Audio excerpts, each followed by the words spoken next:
Hey, everybody, and welcome to Real Hawk Talk with Brian Emhauser, myself, and today, co-host Nathan Ernst. Hey, Nathan, how you doing? Pretty good. How's it going? Yeah, it's going all right. It's going all right. Some things are really good, and we'll talk about those. Some things are not as good. We'll talk about those as well. Um, we've got an amazing show tonight. We've got Natalie Weiner, and I hope I'm pronouncing that right. We'll check that when she comes on. She'll be joining us here in just a few minutes. She's covered music with Billboard Magazine. She now works for Bleacher Report. Done some great work, super smart, fun, great personality. Excited to have her on board. Then we're actually going to talk a little bit more about the game. We'll talk about that with Natalie. We'll talk about it amongst ourselves. Then at 8, we're hopefully going to be joined by Jeff Simmons, who is at a softball game. We've got a softball problem on the Hawk Blogger podcast, as we've started to realize. And in addition to Jeff, we're going to have Kenny Mayne of ESPN fame joining us. And I was just talking with Kenny on the phone. We have to cross our fingers that he can remember his Gmail password so he can actually log into the Hangout. Everyone's got to put in a good prayer there that Kenny figures that out in the next hour. And then we will have Kenny Mayne on as a second guest. So 2 guests tonight, big show.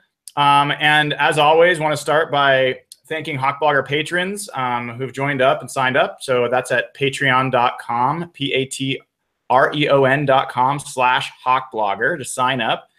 We've got a private Facebook community where we talk to the team, talk to us, the team being the Hawk Blogger team. We've got access to some Pro Football Focus grades that the patrons have helped us purchase. There's a bunch of stuff that is great on there. So I encourage you all to sign up. Encourage you to subscribe if you haven't already. This is growing. This channel's just really started, and we're growing really quickly. So excited to have you. And we've got a bunch of sponsors. And the first one I want to just talk about today is Altitude Homes. So lots of movement going on in general. Great time to come to this area if you haven't already. A lot of stuff going on job-wise. John Hurlbut is a friend of mine. He works at Altitude Homes. For every closed transaction, real estate transaction that they do, they're going to donate an additional $500 to Ben's Fund, which benefits parents who can't afford expensive autism treatment. So this is a huge thing that we do. We're hoping to raise $20,000 this year overall at Hawk Blogger with all of our proceeds going there. You can go to Altitude Homes. They serve South King, Pierce, and Thurston counties. You can get to them at altitude-re/HB, or you can call them at 253-222-2626 and just mention that you heard about it on Real Hawk Talk or on hawkblogger.com. So that's just the first of many great sponsors we'll talk to you about tonight. But while we're waiting for Natalie to join, Nathan, what was your first thought, after that game finished on Sunday? I kept waiting for them to win. That is the game that they kind of usually pull out in the end. So I was really surprised that they never got the ball back in the end. A 6-minute drive. That's impressive, to close the game out, especially against that defense. Yeah, I mean, they gave up 17 points, 7 of those off the turnover. So overall, very good job by the defense. But that drive to kill the game was pretty brutal. So obviously the offensive line was atrocious. I've had a chance to go through some of the All-22 now, and there wasn't a lot going on. The receivers weren't helping a ton. It's not like guys were running open and Russ just didn't have time. Russ definitely didn't have time, but there weren't those obvious plays like he was open or whatever. So just a really, really, really rough offensive performance, I think, all around, which was pretty disappointing. This is the second year in a row now, after the Miami game last year. I think Pete came out and said that he was surprised that they only scored like 9 or 12 or whatever points they scored in that game.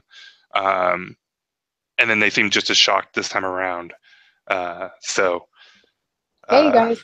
Hey, it's Natalie. Natalie, welcome to the show. Thank you. Thank you for having me. Before I introduce you, I'm going to do a major hosting faux pas and ask you for the pronunciation of your last name to make sure I've got it right. It's Weiner, not Wiener. Weiner. Thank you. Well, I totally blew it earlier, so I'll edit that out. But Natalie, it's great to have you. I just want to offer that I've enjoyed following you on Twitter now for a while, even back a little bit in your Billboard days, and you've had a really interesting path. And one of the things we love to do on this show, because there's a lot of folks that follow this that want to one day be a journalist, cover a team, cover music, whatever it might be. So we love hearing about people's background. But first things first, what happened on Sunday? I mean, you are a Seahawks fan through and through. I've seen it. I've seen some of your tweets. We're all waiting for you to tell us how we should feel about this game. So would you mind getting us kicked off with a little bit of Natalie analysis? No pressure. I mean, I X's and O's, like hardcore analysis. I'm not necessarily super strong at that, but I mean, it was a little stressful in the moment, as everybody saw. It felt like a lot of missed opportunities and just kind of like the offensive line, obviously. I mean, we all knew that was a problem, and then it was a problem. Yep. But I've already kind of moved on. I'm like, all right, it's week 1. It's fine. I don't know. If we go back the last couple of years, the Seahawks have consistently been terrible for the first month of the season. So I'm just kind of like, that's my excuse, and I'm sticking to it. And I don't know, but it was a combination, I think, of a couple bad breaks and the fact that the offense could not stay on the field. If we had 2 things go our way, it would have been a much closer game. But well, I'm curious if you talked about that you're past it now, you're feeling better. I have my challenge. I've worked for years, decades on my coping skills for Seahawks losses. What's your general, take us through the Natalie Weiner post-loss ritual? How do you kind of move past it? Ooh, that's a good question. I mean, I guess it's just watching other games, watching other people play worse. That's a big part of it. Yeah. I mean, that was harder to do this week because, especially last night, watching the Vikings and Sam Bradford was throwing bombs.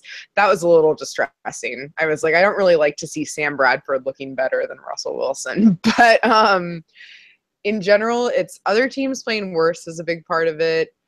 And I mean, logging onto Twitter and seeing some more moderate takes, you would think that would make it worse, right? You would think logging onto Twitter, everyone's really extreme and freaking out. But I feel like I am usually the most freaked out. And then it is other people with their reasonable commentary that makes me feel better. Of course, seeing all the screen caps of the offensive line turned around as Packers defenders swarmed Russell Wilson was not necessarily uplifting, but I feel like, Time Magazine has these famous covers that mark eras in, world history. I feel like that screen cap of, if people haven't seen it, it is literally 4. Is it 4? I think it's at least 4. Maybe it's 3 Packers defenders with 4 Seahawks linemen chasing them. They're all already past them and running towards Russell Wilson. I feel like that perfectly captures what the last 3 years have felt like watching Seahawks football. So said they should post it in the put a poster up of it in the Seahawks locker room, and I was very much in favor of that. Yeah, maybe, or just in Tom Cable's office. Somebody needs to print it out and put it on his door, I think. Well, where do you stand? So that's an interesting topic. Tom Cable has certainly been a polarizing figure in Seahawks land.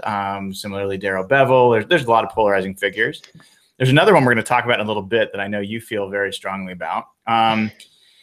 Now, a lot of people have kind of said, hey, this is a Tom Cable issue. He's clearly got a blind spot with pass blocking. He's not doing great with that.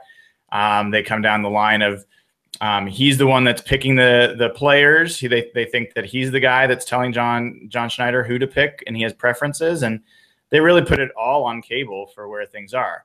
There's another group that puts a lot of it on the front office and says, hey, they're not giving him good people to work with. He's doing the best he can with really poor options. I know where I stand on that topic. Where do you stand?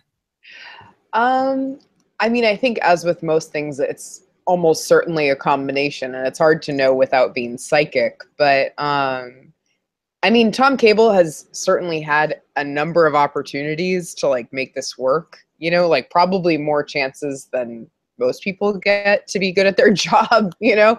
And I think my conversations with Seahawks beat reporters, the common thread has been like Pete Carroll maybe gives people too many chances, like players and employees, you know, because he wants to believe that he can change them, you know, and make them better. Like that's part of his whole like uplifting, optimistic mentality, which is so great a lot of the time. But I think in this case, it's just like, oh yeah, we can take this basketball player and make him an offensive lineman. It's going to be great. Like, you know, I think it's sort of, this is proving to be a blind spot. And I think, you know, considering how many offensive linemen we've gone through, you know, like the change I think needs to happen in coaching, you know, because like we've tried different people, you know, and they haven't held on to the people they have because they think they can do better, and then they haven't been able to. So I don't know.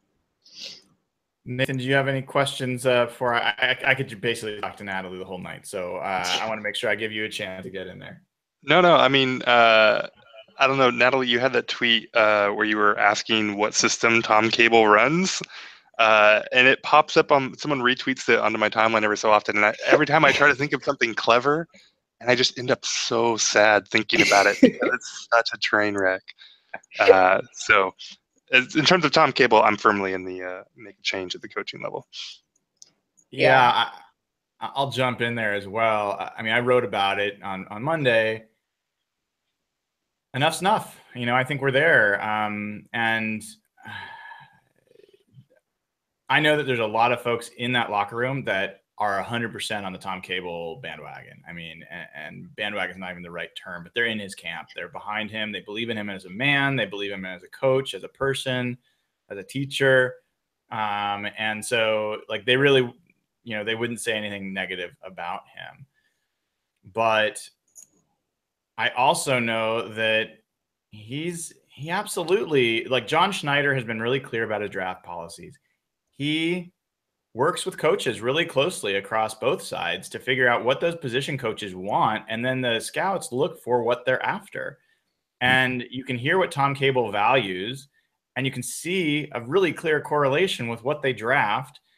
And it's not working. I mean, he's been really clear that he'd rather take a guy that's fresh and raw and mold him the way he wants than take a guy that's polished and thinks he already knows how to do it, that he has to then break down and build back up. And look, this is a Super Bowl team. I mean, let's talk about that defense and the special teams and every other position. Other than that, we've already lost a couple years. We cannot lose another year. And if we do, if he's still on the squad, like, I'm starting a whole site just about getting him fired. To be honest. Change.org position. Yeah, like, fire Tom Cable. I can't even talk. And I don't want that to happen. I mean, it's weird that they've let it get to this point, you know, because it's like always kind of been simmering under, and now it's just very glaring, you know.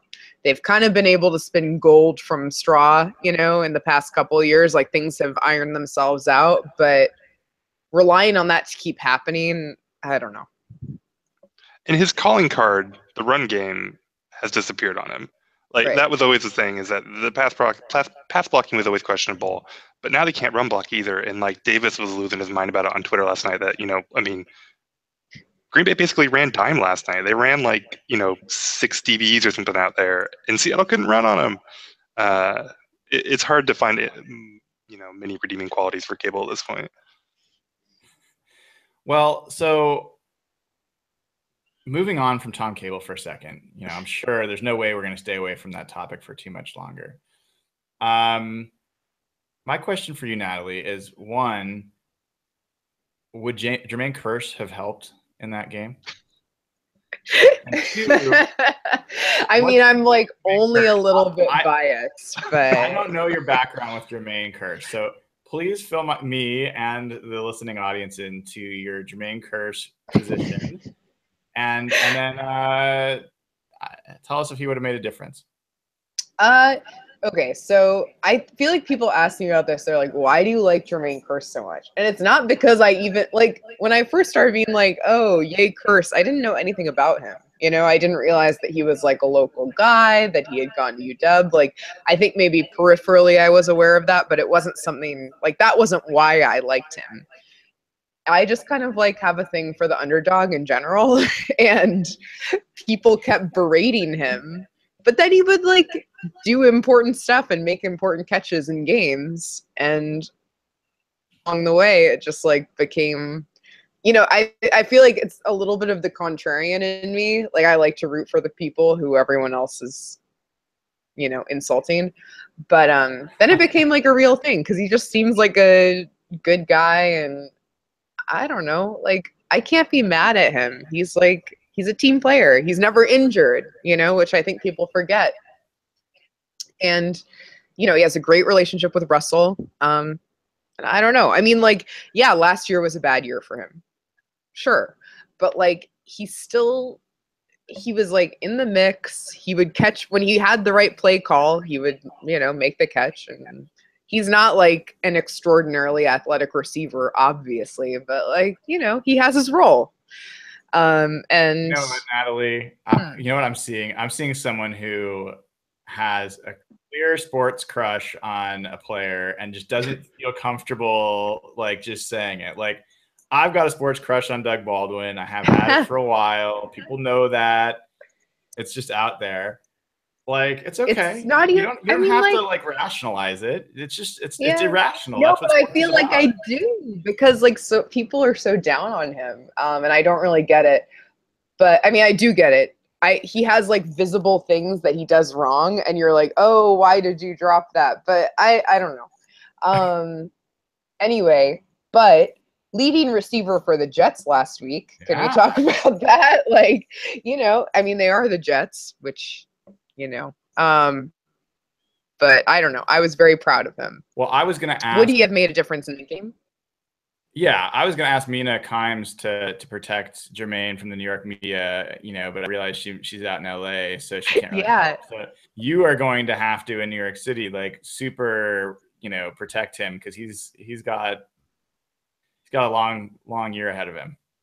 No, like, I don't know. I'm stressed on his behalf because, like, I know he's never lived anywhere outside of the Northwest, and New York is going to be a big adjustment, and he's, like, with a whole new team and all that stuff. And they're the Jets, which are terrible. So it's a little bit dark for him right now. But I don't know if he would have made a difference in that game, just, like, honestly, because the pass protection was so bad and, like, Russell was not able to do anything, And, like, people were talking about how Jimmy Graham had a bad game, which he did. But I think a lot of that was just he was, like, in double coverage a lot. I don't know. It was not a good game for any Seahawks receiver. And I don't know if Kearse, despite his superfluous talent, would be able to overcome that. Well, Nathan, check me on this. I will make my strongest case that I can for how Jermaine Kearse could have made a difference in that game. Okay. I only have one thing I can offer here, which is maybe two. One directly, which is Russell. They only had a few red zone chances. And one of them, Russell threw a back shoulder pass to Tanner McAvoy in the middle of the end zone. Incomplete, couldn't pull it out. Russell completed that exact same pass to who during the preseason? Jermaine Kearse. Is it possible that there's like not quite the same chemistry and maybe 2 steps here or 2 steps there? Maybe that's a completion with Kearse and it wasn't with McAvoy. Maybe. Yeah. The other thing I'd throw out there for Kearse is blocking. You know, I think someone made the point that all 5 linemen, the fullback, and all 3 tight ends, well, at least 2 out of the 3, not including maybe Luke Wilson, were like below average blockers, if not bad blockers. And as much as Paul Richardson showed out as, you know, doing a nice job receiving, he's never going to be a blocker. And so would that have made a difference in the goal line situation or any of these other running situations? Don't know. But Well, I like the way you think. I had to put some time into thinking about that because I knew you were coming on. I just wanted you to have, you know, that to hold on to. If anyone wants to give you crap, you can throw those things out. No, I appreciate it. I mean, I have Kearse's stat line for the Jets with freaking Josh McCown. So yeah, I'm doing okay with my Kearse relationship. So I read one of your articles a little while back. You wrote about marijuana and cannabis use in professional sports. And this is half tongue-in-cheek and half serious because it was a super interesting article. I was going to just ask you if marijuana would have helped this game. And I'm pretty sure it did for some people, maybe not in the game. But tell us a little bit about what you found and what you wrote about. Well, basically, it was interesting. I was actually pitched a group of athletes for starting a nonprofit called Athletes for Care. And it was basically about advocating for cannabis use for athletes and overall alternative therapies for kind of helping athletes get through their lives as professionals on the field and after, you know, like in retirement. So many of these guys have like a really hard time adjusting to life after they're in the league, in any league. And for these guys, cannabis has been an important part of their readjustment to regular society, among other sort of therapies that you wouldn't think of, you know, sort of like yoga and healthy living and extra, you know, they're sort of into this holistic approach to like wellness, I guess is the right word. But cannabis is kind of the centerpiece and like advocating for reduced regulations in leagues and also legalization more broadly. And so once I started looking into it, like when they came to me and I was kind of like, oh, okay, yeah, stoner athletes, yeah, whatever. You know, I don't know. I didn't really have a great understanding of why this was so important to them that they decided to start an organization to advocate for it. But looking into it, basically, it's very difficult to do medical studies with marijuana in the United States just because getting past the FDA, getting these things approved is like extremely challenging because it's currently a Schedule I drug, which doesn't really make a lot of sense, especially considering that it's legal in many parts of the country, like Seattle. But the studies that have been done point to the fact that this is like potentially a revolutionary therapy for a lot of different things, and most importantly and most directly pain relief, you know, which is like a big issue in the NFL, obviously, because you can't come out of an NFL game. That's the nature of the sport, you know, you're hurting yourself every single and as a fan. Yeah that too but yeah, these guys they're hurting themselves for our entertainment, and that's kind of like you're accepting the premise by watching. But you know, in light of the whole opioid epidemic and how these guys are so often just given pain pills to deal with that, you know, cannabis and all that stuff, it's like a very real alternative. And it was really interesting, actually, the day that piece came out, the NFL reached out to the NFLPA about actually like doing more research about the potential therapeutic benefits of cannabis consumption. So I don't know, it was really insane timing. I was like, all right, Roger Goodell reading my mind. Yeah, one of the things that I was interested in that article, I'm curious your take, is it talked about that there is some belief that at least in like some mammals, that it was proving to be like a brain, like a neuro buffer. I can't remember the exact term, but something that actually had neurological ability to protect brain matter. And I was trying to figure out how that's possible. I don't know if you got any explanation, or I know they hadn't proven that in humans yet, but obviously with all the concussion and CTE stuff, that was something that was a big part of your article. Does pot have nanobubbles in it? I mean, well, might be the other way around. I mean, big question mark there. It's like, obviously the research is like super preliminary, but it's a little bit more advanced in the world of epilepsy. Like, people have found it to alleviate seizures, which is also kind of a neurological thing, obviously. So basically, it's like, it's complicated in a way that I don't even know. When I explain it, it's probably going to sound crazy, but basically your body already has receptors that are built for cannabinoids, which is the main element of pot that is like good for you. And it's not at all the element that gets you high, you know, totally different thing than THC. But your body has these receptors specifically for cannabinoids. So like when they're activated, it's like, that's what they're trying to figure out. And there's some evidence, as you mentioned, to suggest that it might be like a neuroprotectant and help protect your brain cells. But, you know, obviously preliminary. The athletes that I spoke to who had been smoking pot while they were in, you know, most of them had been doing it while they were professionals. You know, they were like, the testing is such that if you just kind of work around it, you're fine. You know, like you can smoke as much pot as you want. And they're like, I feel like I'm in a better situation than the other guys I know who didn't smoke pot. They actually do feel like it helped them in the long run. But obviously that's anecdotal, you know, and you need like studies that'll probably take decades to actually figure out if it works. Well, I know we've kept you a little bit longer than we planned. Do you have time for one more question? Yeah, sure. Okay, Nathan, you know, you can probably pile on another one if you have one as well. You're so stoic there. I never know. You look like you're just taking this all in. You jump in at any time, Nathan. You guys are great. I'm just enjoying the podcast. Yeah, well, we'll be talking here in a second. So, first off, we've been talking a lot about marijuana, so I have to talk about one of our sponsors, Pagliacci Pizza, is having a special this week. And you can get 2 11-inch pizzas and a small salad for like $25. It's good through Friday, so I don't know what anyone's waiting for. I also want to thank Steam Donkey Brewery. This is their Boomboat Stout. They're down in Aberdeen, Washington. Both of these folks are Hawkwater patrons. All this money and proceeds are going to Ben's fund.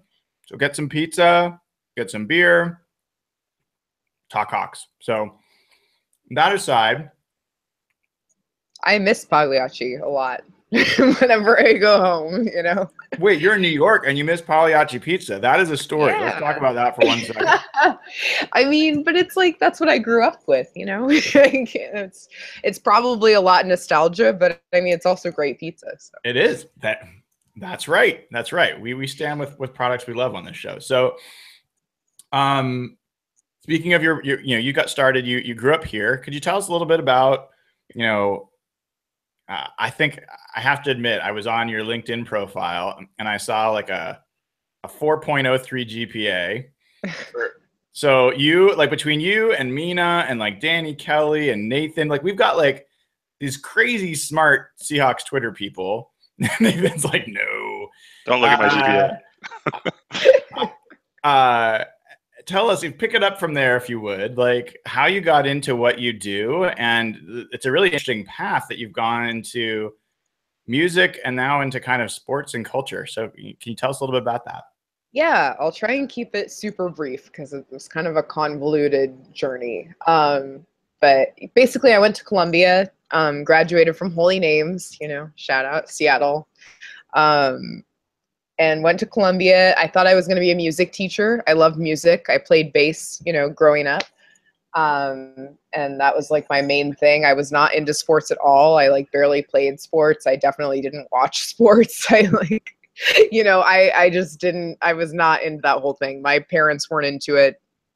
It just was not a thing in our house. But I went to Columbia, joined marching band of all things, just kind of randomly. Whoa. And so then I started going to Columbia football games, which obviously are not good.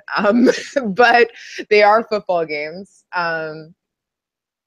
Got me in the mix a little bit. And so I was at Columbia going to football games, still doing the music thing, did music and American studies there. Eventually came to the idea that I might want to be a writer. I didn't realize until kind of later on while I was in college. And I was like, oh, I could write about music and that would be good. Started at Columbia Journalism School, dropped out of Columbia Journalism School, and then just kind of wrote for free about music until I was able to start freelancing about it.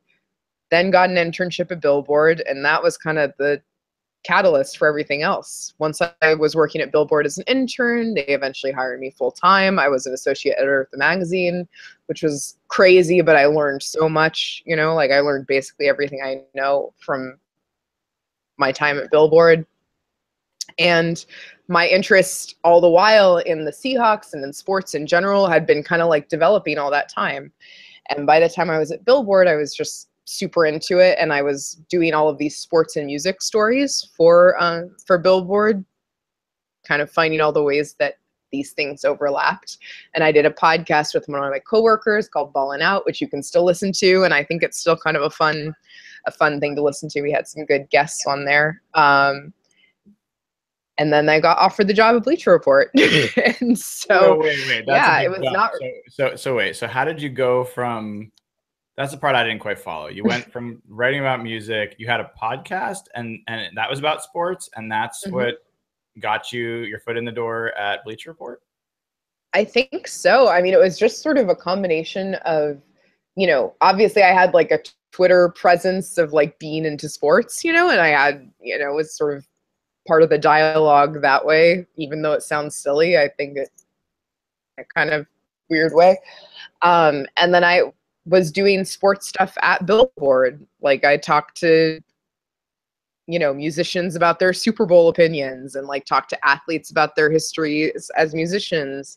And we had this podcast, she's at Tidal now. And it was a Billboard podcast, but it was called Ballin' Out. And we had athletes and musicians come on to talk to us. So, yeah. Interesting. Fascinating. I mean, it's inspiring and depressing at the same time that a Columbia University grad had to intern and climb up from the bottom to get to the top. It's hard. I mean, like, it's just, there aren't shortcuts, like, especially right now. I mean, there's nepotism for sure, and it helps to, like, know the right people and, like, be friends with, like, honestly, it's less about, like, who your parents are and more about who your friends are, I think, like, and that still sucks. Like, that's still stupid nepotism, but like, if you have friends who are well connected, like, then they'll hook you up. And I don't know, it's not fair and it's not easy, but I've had a few lucky breaks, which I feel very lucky to be where I am.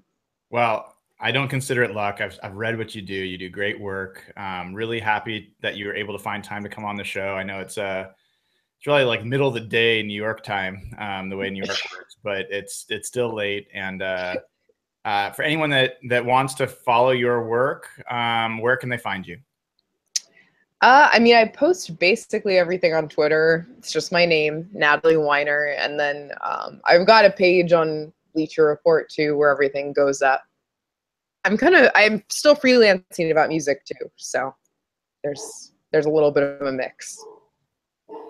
Got it. Awesome. Well, thank you so much, Natalie, for joining, and hopefully we'll have you back on and talk a little bit more about a more encouraging, like, we'll talk about what you do after the Seahawks win and how you celebrate. Sounds good. Thank you so much for having me. All right. Thanks, Natalie. Take care. All right. Bye.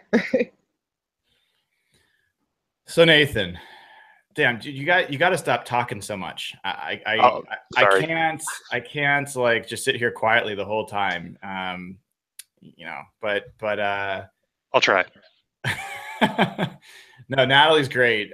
She's great. I definitely encourage people to follow her online. She makes a lot of great comments. You know, and she's just another representative of, I think, what's been a really cool growing contingent of really smart, talented people who are Seahawks fans on Twitter to follow. And we're actually going to have another one on here in a little bit, and Kenny Mayne, who's a local and has done amazing stuff. But before Kenny comes on here at 8 o'clock,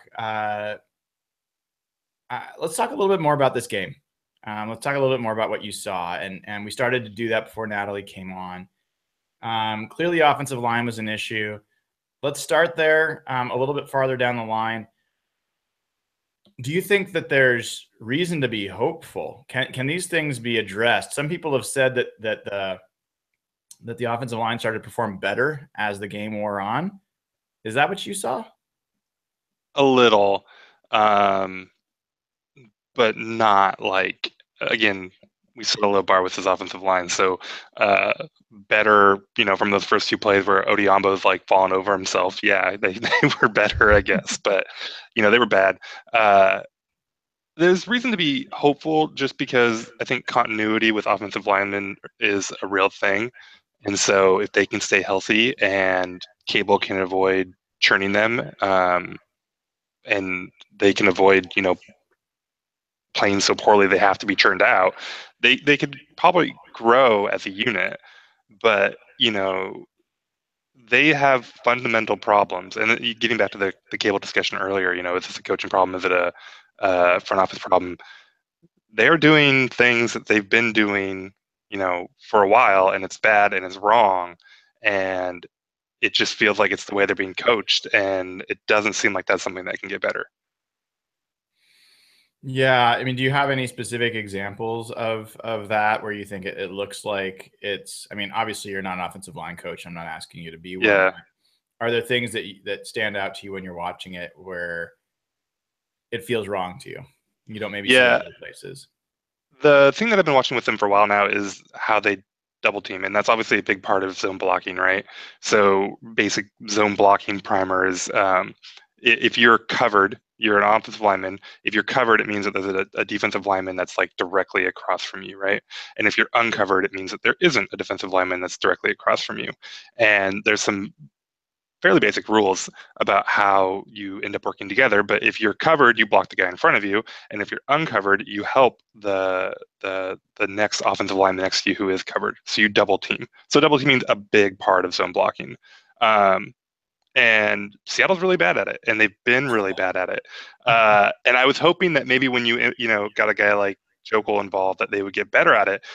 What they do is the guy that's supposed to help is basically the short of it. They sometimes they'll try to get like a big punch in, and they'll just knock a defender clean, and then the guy who's actually supposed to block him the defender's not there anymore, and so he can't block him.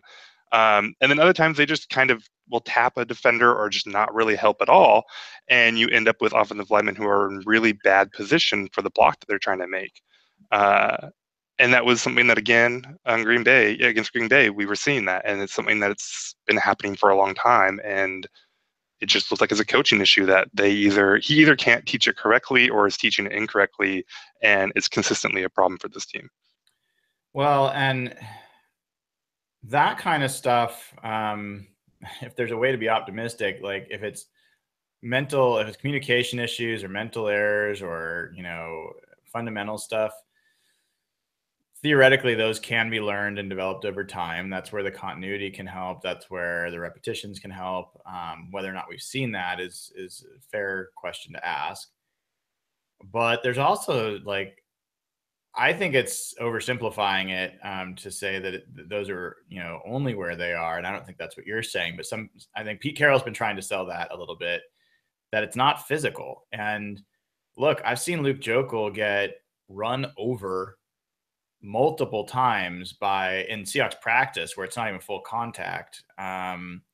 He kind of got a pass in the preseason. That was happening to him in the preseason, and then we saw it on that strip sack and a couple other times too. Yeah, he really. I feel like it's a physical issue with him, and that's not as easy. you don't all of a sudden get stronger. And so that's a concern. I think, look, I think Jermaine Kearse had some problems, but all in all, if everyone else had done their job, I think we could have accepted the game that Jermaine Kearse had. I don't think so. I would disagree with that. No, I mean, it's Clay Matthews, and he's obviously a good player, a smart player. But boy, he was just murdering Kearse. I mean, and Kearse's doing some really basic technique stuff, just flat out wrong. I don't have a lot of hope for Kearse, to be honest. Yeah, well, I'm trying, dude. I think on the I think with Kearse, I guess he is maybe one of the guys that has a clear specialty. Like if he does get you, he is strong. He will move you. So from that perspective, he can do good things. But I mean, on the whole, I think he played pretty poorly. Yeah. I think what I saw a lot was that it was the guard play, which was just really a disaster in this game. I mean, the pressure was coming right up the middle pretty regularly. And Britt was a part of that too. Britt had some ugly plays in there. Yeah, he did. I mean, overall, it was really bad. And I made the comment in my blog and talking to you guys after the game. As far as I'm concerned, this is the worst offensive line performance we've seen, at least in the Pete Carroll era. And we've seen some really bad ones. We've seen Houston, in 2013 when they were missing Russell Okung and Breno Giacomini and Max Unger. And they had, they were going up against J.J. Watt and they just were getting destroyed. We've seen last year, Tampa Bay, they were getting destroyed, but they didn't have Justin Britt. This was their starting five. They weren't missing anybody. Now, I know the Fant's out, but doesn't matter. He's out the whole year. This is your starting five. And Tampa Bay and the Texans, they have a pretty damn good front seven. They have dynamic, world-beating players in there. Mike Daniels is a very good defensive lineman. Nick Perry's a very good defensive lineman. But we made that front seven for the Packers look like, Warren Sapp's, Tampa Bay Bucks. So this to me was just a total collapse of the line. I don't think any part of it was good. And I'm not sure I really buy that it got better. It seemed maybe it went from 0 to 0.0001, but that strip sack and all that stuff happened in the second half. I mean, I don't see it getting a lot better. Yeah, I wouldn't discredit the Green Bay defenders, at least those front that they're what they ran at the front four, right? Clay, Daniels, Kenny Clark is a guy I really liked. He was a first-round pick. He's played well. And Nick Parrott. I wouldn't discount how good they are. But they ran two down linemen for most of the game. Even when they had a front four, a true front four, where they're playing four guys up there, that line is light. Matthews and Perry aren't super small defensive ends, but they're on the smaller side. And then they ran a lot of safeties and cornerbacks out there, and it didn't matter. Seattle couldn't do anything against it. And so I think when you consider, again, there's some talent on that Green Bay front seven, front four especially, but when you consider the size and you consider what Seattle wants to do, and you kind of consider Green Bay kind of wants to let you run a little bit. They are clearly willing to sacrifice a little bit on the ground just by the guys, the personnel packages that they're putting out there, and Seattle could do nothing with it. Well, so I'm kind of curious before we move on. I think people are almost ready to talk about something other than this game. Were there any other takeaways you had from this game? Other parts of the team that you thought stood out? Quill's going to be good. He played real well. You already can't beat him deep.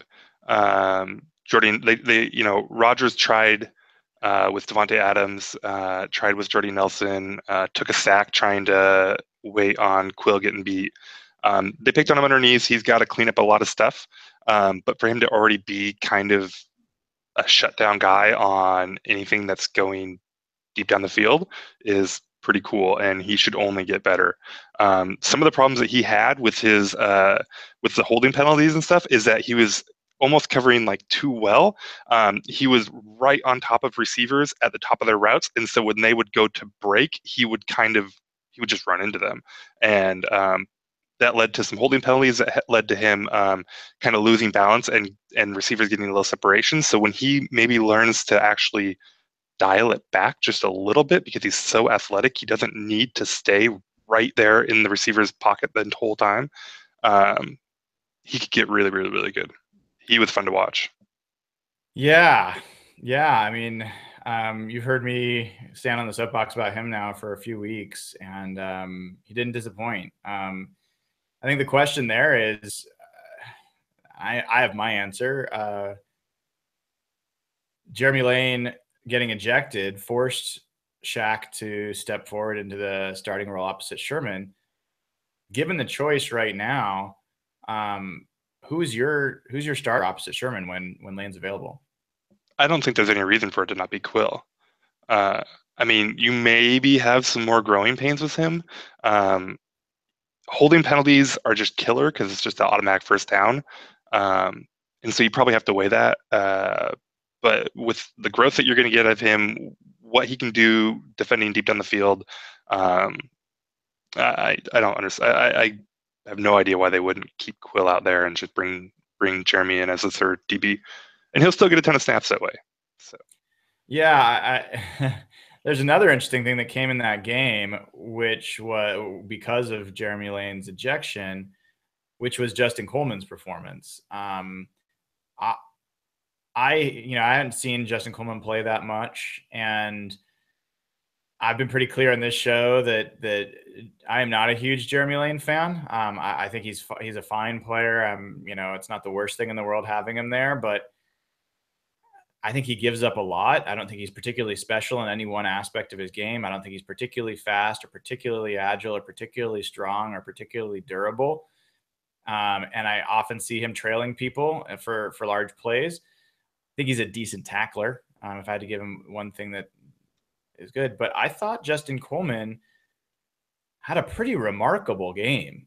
Aaron Rodgers is a smart guy. He knew exactly what was going to happen when Lane went out. They have Randall Cobb. They have plenty of players to attack in the nickel.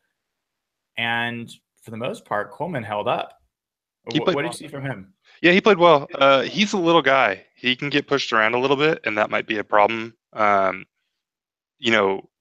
Bay has the personnel to do that. They've got some physical guys, and they did push him around a little bit, but not to much effect. Like, it didn't matter much in the end. But that could be a problem with him. I think, I don't know if we saw him come up and tackle much, and that could be another question mark with him. But he played well. Another guy that played well was Garvin. Kind of a perfect matchup for him, in that he's a good cover guy. For a linebacker, he drops back into zone and covers guys and moves real well. So he played well. We'll see how he does against some teams that maybe want to run it down your throat a little bit much, and maybe we'll try to push him around. But he showed up and played well too. Yeah, I like Garvin. I think he's got the speed. I think he can be a playmaker. He doesn't have to be the one that's at the point of attack all the time, but he's the type of guy that, with his speed and his aggressiveness, I think he's going to make some plays for the team this year. Be interesting to see what happens with Michael Wilhoit. He was out last week, and we'll see if he comes back. But was he hurt, or was he just inactive? He was hurt. Yeah, he's been dealing with a calf issue, and they held him out. We'll see if we'll get the practice report tomorrow for the first time and see if he's back to action. But I would be okay with Garvin being the starter there for a while. I just think Wilhoit gives them a better player against the run, but I think that they've got a lot of guys against the run. We talked a lot about Sheldon Richardson last week. He obviously had his debut. I liked what I saw. I didn't think it wasn't the dominant game that maybe I, in my wildest dreams, would have hoped for.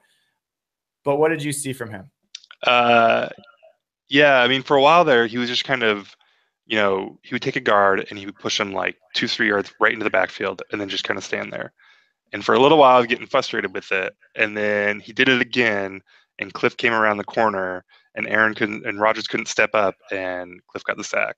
And I was like, oh, we talked about this. Cliff is going to be the guy that benefits from him. There it is. And so that was cool. I think Pete said the same thing. Like he was solid. He didn't get clean on any of his pass rushes, which I think is true. I don't remember if it was Pete or somebody else that was talking about that you had defenders that pass rushers that kind of ended up clumped up together. Part of that's just kind of, I think, maybe the way Rodgers moves around in the pocket. But yeah, it's kind of scary to think that he played well. I think PFF had him like the second most disruptive defensive lineman, with one hit and 5 hurries or something like that. And you can look at it and say there's room for him to improve. So that's pretty cool. It was everything about that defense was, they struggled that last drive. They kind of felt like maybe they were getting pushed around a little bit on the first couple drives, but they were really, really good. It was despite how bad that offense was, the defense kept this game a game, and it was actually a pretty enjoyable one until it just got down and it kind of got away from him a little bit. Yeah, you look at that defensive performance, and there's not a lot of others that stack up to it. The Seahawks have had a ton of great defensive performances that, statistically stand out in some way, but I mean, it's really hard to really quantify in a way that makes a lot of sense, especially when you lose. But what they did to Aaron Rodgers with a fully healthy, receiving core and tight end group, they're missing one offensive lineman, and I don't think that was a huge factor in this game. I don't think it made a big difference. And they couldn't move the ball. I mean, every time you hold that team without points on a drive at home, that's huge. Rodgers has time. He's able to hear himself and communicate well. And when he has those situations, he generally is able to dissect any defense and play really well. And they held him scoreless in the first half. They didn't score until they got the ball at the 5 or 6 yard line. They said the 6 yard line. And then they scored again after that. But for the most part, I mean, I think you could say that this defense played a fantastic game, that if you project that then to a home game for the Seahawks, which is obviously paramount, that defense at home, wow.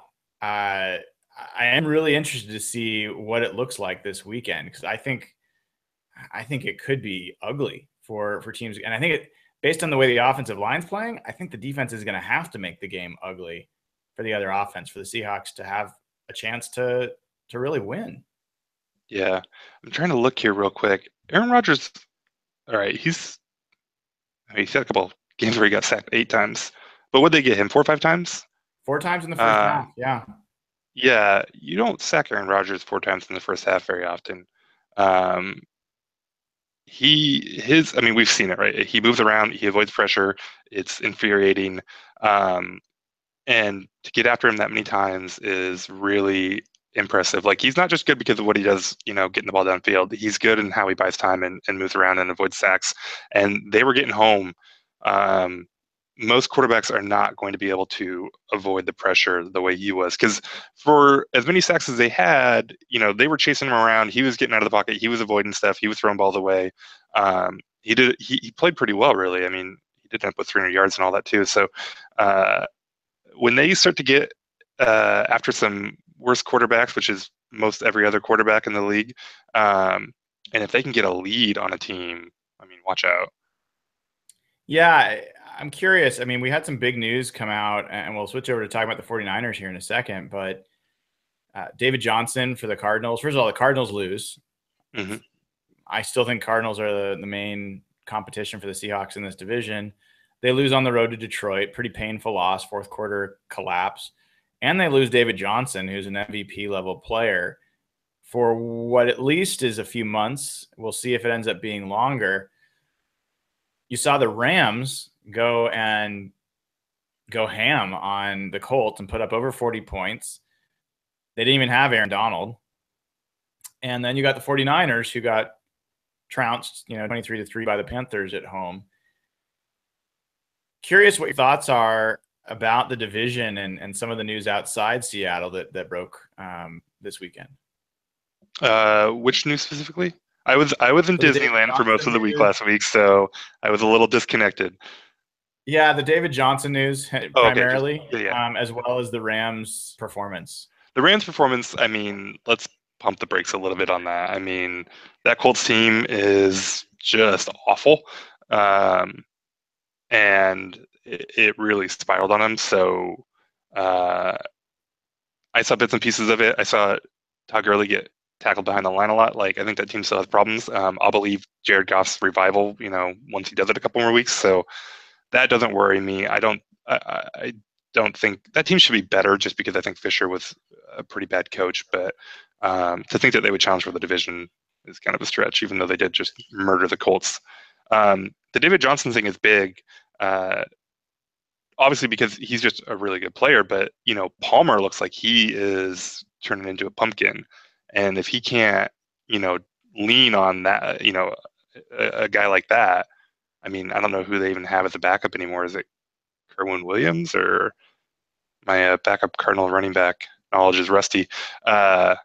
So this division looks completely wide open. As frustrating as it was to, lose your first game, you lost a game at Lambeau by a touchdown in a bad division. I mean, that might have ramifications for first overall or the first seed or whatever.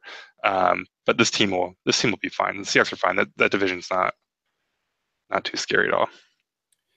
Yeah, Palmer had another 3 picks. Palmer Definitely threw 3 picks against the Lions. What is he going to do against this defense? Yeah, he was inaccurate and not even on the interceptions necessarily, but just some basic out patterns where he just didn't seem in rhythm. He didn't seem like the same player that he had been in past years. So that's an issue for the Cardinals. I think their defense is good, but they gave up a lot of points. They weren't, there isn't the Calais Campbell in the middle to just be a world beater. And we saw what he did to the Texans, which, by the way, we'll talk about it when we get there and get closer. But that game in Jacksonville no longer looks like one that people should be assuming is a win. You've got a line that got 10 sacks against, it's a terrible Texans line. Guess who else has a terrible line and who's going to be on the road for that game? So the Seahawks offensive line is going to have to get a lot better to be going against Malik Jackson and Dante Fowler and Calais Campbell and whoever else they throw at them in that game. But yeah, I was not that impressed with the Cardinals. I think their defense is still really good. And then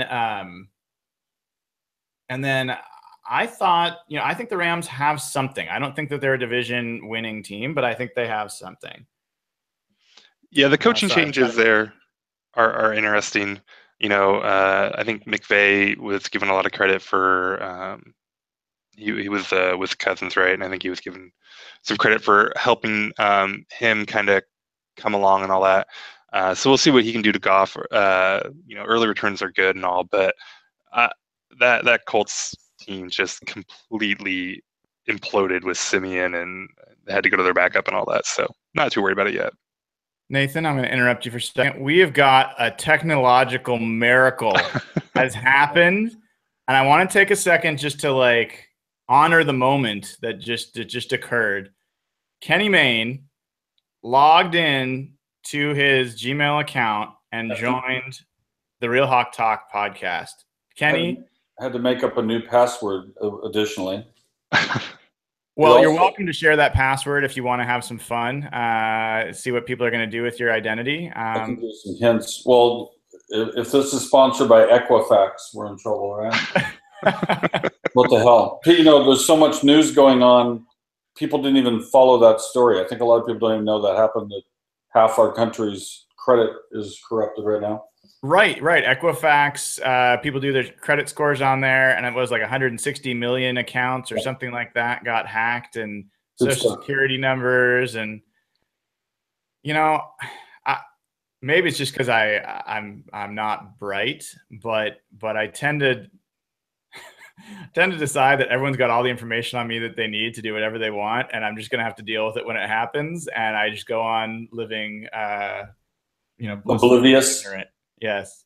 Well, it isn't the dumbest thing in the world to check what's going on with your credit once a quarter or even a month. Because if some joker has, bought a house under your name, then, you have some liability issues.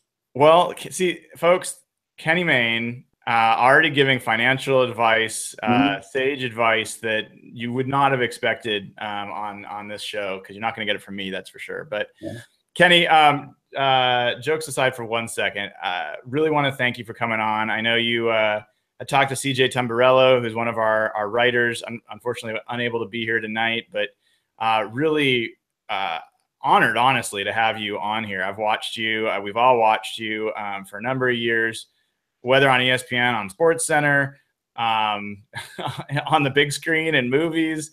You've kind of done it all. Would you mind, you're from this area, is that right? I grew up in Kent, Washington, on the West Hill. Star Lake. Have you ever heard of Star Lake? I have not. If you're going on I-5 south of the airport, halfway to Tacoma, 272nd exit. All right. So if you don't mind, take us. I went from there straight to ESPN. Okay, that's what I was curious. I figured that's just how it happens. It's just a direct line. Yeah. No, I took sort of a circuitous. I took the Magellan route to get wherever it is I ended up. I'm still not done. I'm still trying to do other stuff too, maybe, before I get to you've written books. I'd love to hear about that. And I think if I've seen correctly, you're back doing SportsCenter. Yes. So how are you doing that and being here? How does that work? And I just got married.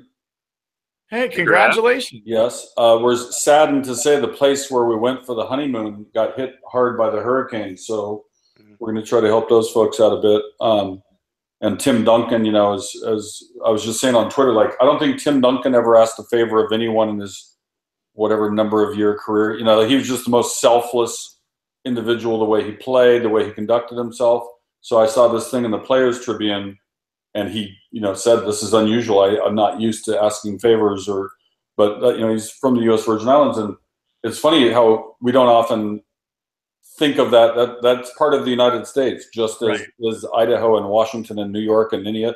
But because they're, out there on the fringe, I think they don't get the same respect as being part of the country. So you're basically just saying, we're going to need help. And I just saw the pictures on the news. It's bad. So that experience was amazing. So it was just the contrast, best 2 weeks of my life. And then these people who were so gracious and hospitality and the beauty of these islands. We got married in the Bahamas, and then we went to St. Bart's for the honeymoon. So hopefully they're going to come out of it and rebuild. But that's what I'm doing. So I fly to Connecticut and I do SportsCenter. I'll do 7 shows in a row or whatever. Then I'll come home and I have my daughter out here. My older daughter's just now going to college at Colorado Boulder. And then I fly back and I'm back with Gretchen, and I'm also working. And then she ships out here. It's working for us. She's coming out next week. We do this thing called Race for a Soldier down in Gig Harbor, because we lost my nephew, Kyle Farr. He had PTSD and got out of the VA hospital, and he ended up dying a day later. He went out drinking with his buddies, and that did not mix with what they had been giving him. And my sister, Leslie, started this foundation called, they changed PTSD to Permission to Start Dreaming. And all the money goes to really good organizations. There's one I love up in Mount Vernon called Growing Veterans. And these guys, they basically farm together. That's their whole thing. And then they're talking it out and, giving each other support. There's another one with horses, and there's dogs, and there's mountain climbing, and all these healthy pursuits. So you got till Monday to register, by the way. If you are a runner or a walker or just want to come out and support it, it's near Canterwood, the neighborhood in Gig Harbor. The YMCA. You just go to raceforasoldier.org. Raceforasoldier.org. And awesome. Race for a Soldier is just one big word. Yeah. Okay. And anyone that hasn't been to Gig Harbor, it's beautiful. It's a great part of the state. It's definitely just good going down there, participate in that. Yeah. That's on Sunday. I'm sorry to interrupt. That's Sunday the 24th is the race. So that's 2 weeks from 2 days ago. The Seahawks are big supporters. They've been behind it since day one. And there's a coffee company down in Sumner. They're going to make coffee that's going to have the label of Race for a Soldier on it. And we're trying to just raise more money. The ultimate goal is to have sort of like a refuge that soldiers coming back can go and, stay for, I'm not sure the timetables, how it all works out, but basically just have a place where they can get away from everything and kind of reacclimate to coming back and being a civilian again. There's a really good model for it back east. And we're trying to copy that. But for now, we just put money into good organizations that are doing good things for our returning vets. Well, it's awesome. It's great to hear, and it's an important, it's such an important thing to be doing, and those people that are putting their lives on the line for the country, and not always remembered when they come back. So it's great to hear what you're doing there. Even though the question was, how did I get from Starlight to ESPN? I remember what. That's where we started. I'd love to hear the answer to that. I grew up. I was born in the same hospital as Isaiah Thomas, which would be the little one. Yeah, St. Joe's, Tacoma, Washington, and then grew up in the whole Federal Way, Kent. The west side of Kent, that area. Star Lake Elementary, Totem Junior High, Thomas Jefferson. Walked on at Washington. Then I walked off. Went to Wenatchee Junior College, community college. From there, I went to UNLV, and that's what I really wanted to do, was play football. But I was just like second string at UNLV. I played a little bit here and there. Position? Quarterback. Okay. I'm playing in the Pearl Jam game this Saturday, which is at CenturyLink. Mike McCready, who suffers from Crohn's, they're doing this Crohn's colitis benefit, and all the money goes to help and research there. And it's across the country, actually. This is I think the 5th year we've done it. But we literally play flag football crossways at CenturyLink. It's a pretty good gig. Huh. So people can come out and see him. Jeff Ament, the bassist, he's playing as well. But it's a great event, and it's very competitive. Never play basketball with Jeff Ament, by the way. He's good. I've been on the court with him. He's vicious out there. He and I played quite a bit. He's solid. Anyway, my coach talked the Seahawks into looking at me. They said, if you like the guy who played ahead of me, this guy named Sam King turned the Seahawks down to go to Canada. And so Tony Knapp, my coach, Dick Mansberger was the old player personnel director. Jerry Rome was the quarterback's coach. Patera is the head coach. This is way back, 82. So I went out and threw, and the day I went to throw, Steve Largent happened to be in the building. So that's who I got to throw to for my tryout. Wow. So he was catching the ball off his shoes, I was nervous. But the report was that I wasn't terrible, and that was enough to sign a $30,000 rookie contract, which I found out is more than Dave Craig got. He told me his was 25. So I obviously savvy I bet negotiating. you had bigger hands than Dave Craig. That's right. Dave was there. Jim Zorn was the starter at the time. Sam Adkins was there. There was a kid named Grayson Rogers out of Pacific. Can't remember the other names, but I get to Cheney after working out in Kirkland, the old Kirkland, the one that's now Carillon Point, the hotel there. And I failed the physical on the very first day for my ruined ankle, which I broke my junior year at Oregon.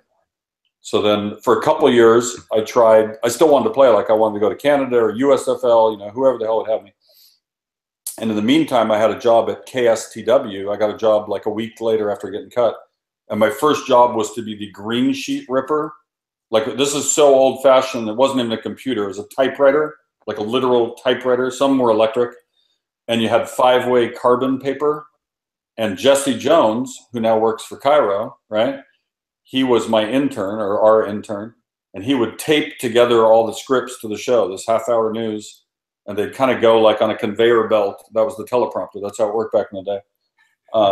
But I wanted to do news, actually. I was trying to be Middle East correspondent or do documentaries or whatever. Interesting. But one day they were like, you played football, we're going to have you do sports now. And even though I really didn't want to, I was more inclined to do news. And I started doing the weekend sports.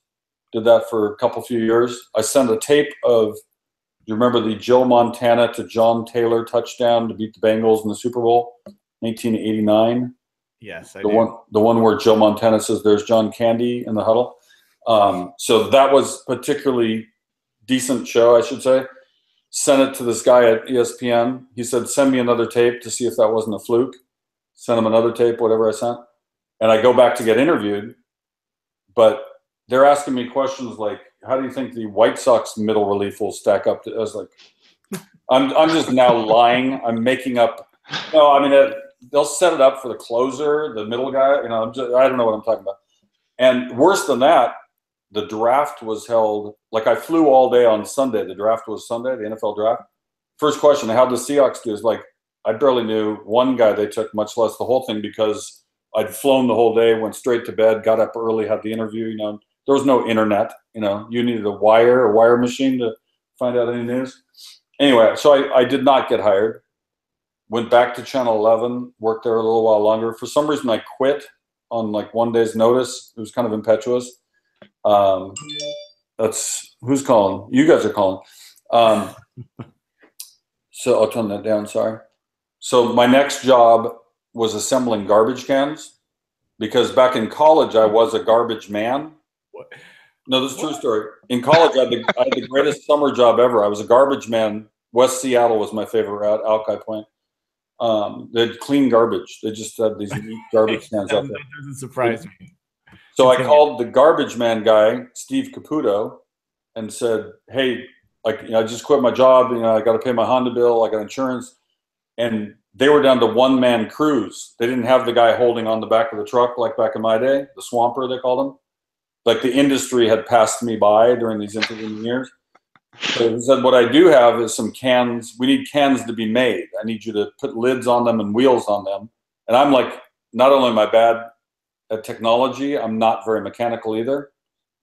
And the only thing I do is write and throw things. I really have no other skills. So I made these garbage cans in the Kent rain of, this is 1989-90. I remember listening to the Biner fumble game in the rain, the famous play near the goal line, going to the left, I believe. Then I ran out of cans. Like literally, like I built myself out of a job. I was, out there, Mr. Hustle, but I didn't realize once the cans were built, they had no use for me. So I got a job 2 days later at a telemarketing place. I was selling prepaid legal insurance.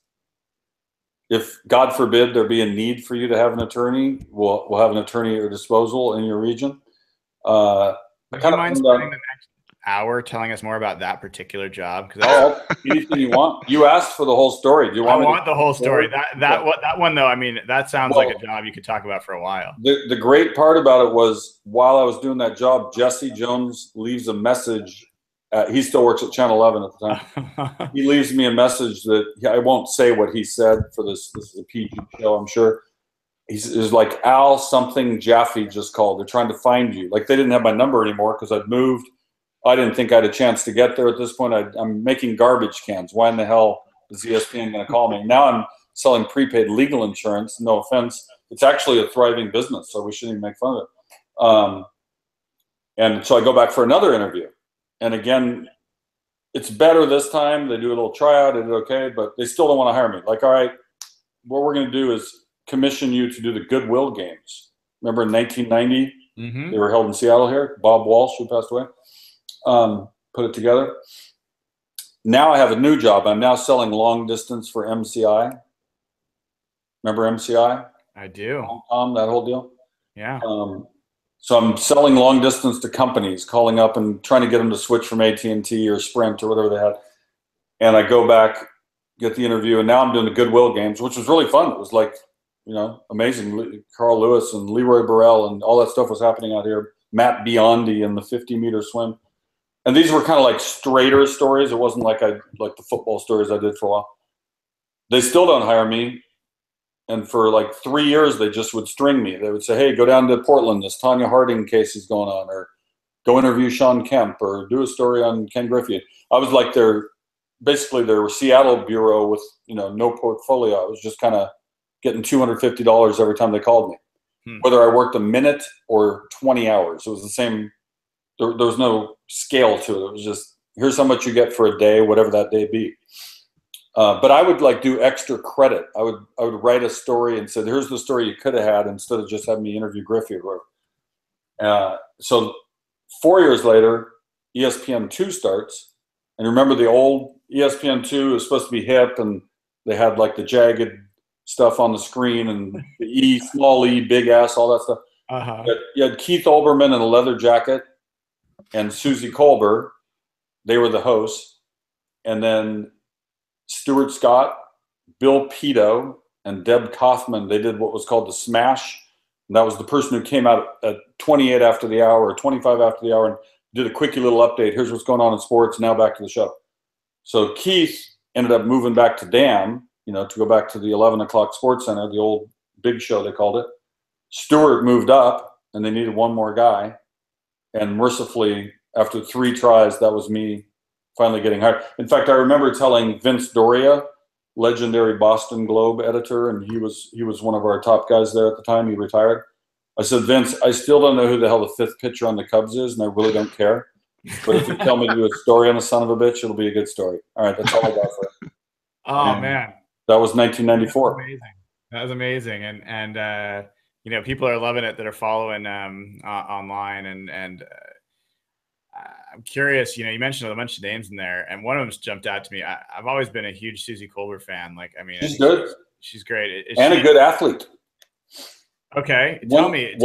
We used to take us behind the scenes a little bit at ESPN with some of the personalities. We used to play flag football. Well, Stuart and I played in a legit, like, hardcore flag league. You know, one team was all cops, one team was prison guards, one team was, you know, like gang members. We had, like, each team had its own thing. But it was like a fun, you know, like competitive league, but, you know, respectful league down in Waterbury, Connecticut. But sometimes the ESPN people would just say, hey, let's meet on a Saturday at noon and, you know, go play like a fun pickup game. Susie'd be out there. And one day I just showed up and it started raining. And for some reason, nobody showed up. They all wimped out because of a little bit of rain, except for Susie Colbert and me. We ended up like playing catch for 40 minutes and called it a day. But no, she's a good one. And she's still doing great work doing the NFL stuff. I just saw her last night on TV. Obviously we missed Stuart greatly. He and I kind of broke in at the same time. He was a little ahead of me. I remember the first time I met him, he'd already been hired. And I was coming in to try to take the job that, you know, he had moved on from. And I, all of a sudden I look up and there's a wad of paper, like he balled up a script and threw it across the room and hit me in the face. So I picked it up and I threw it back at him while I was on the air. And it was like, that was just like that moment, you know, like we each kind of messed with each other, but from then on, we were really good friends. We used to play electric football, the little plastic vibrating board. We'd play that while watching NFL games, while keeping stats on our electric football game. That's how nerdy we were about it. We cared. I love it. I love it. Jeff, welcome to the show. Jeff's one of our co-hosts, just finishing a softball game, which, you know, is critical, as you can imagine, Kenny.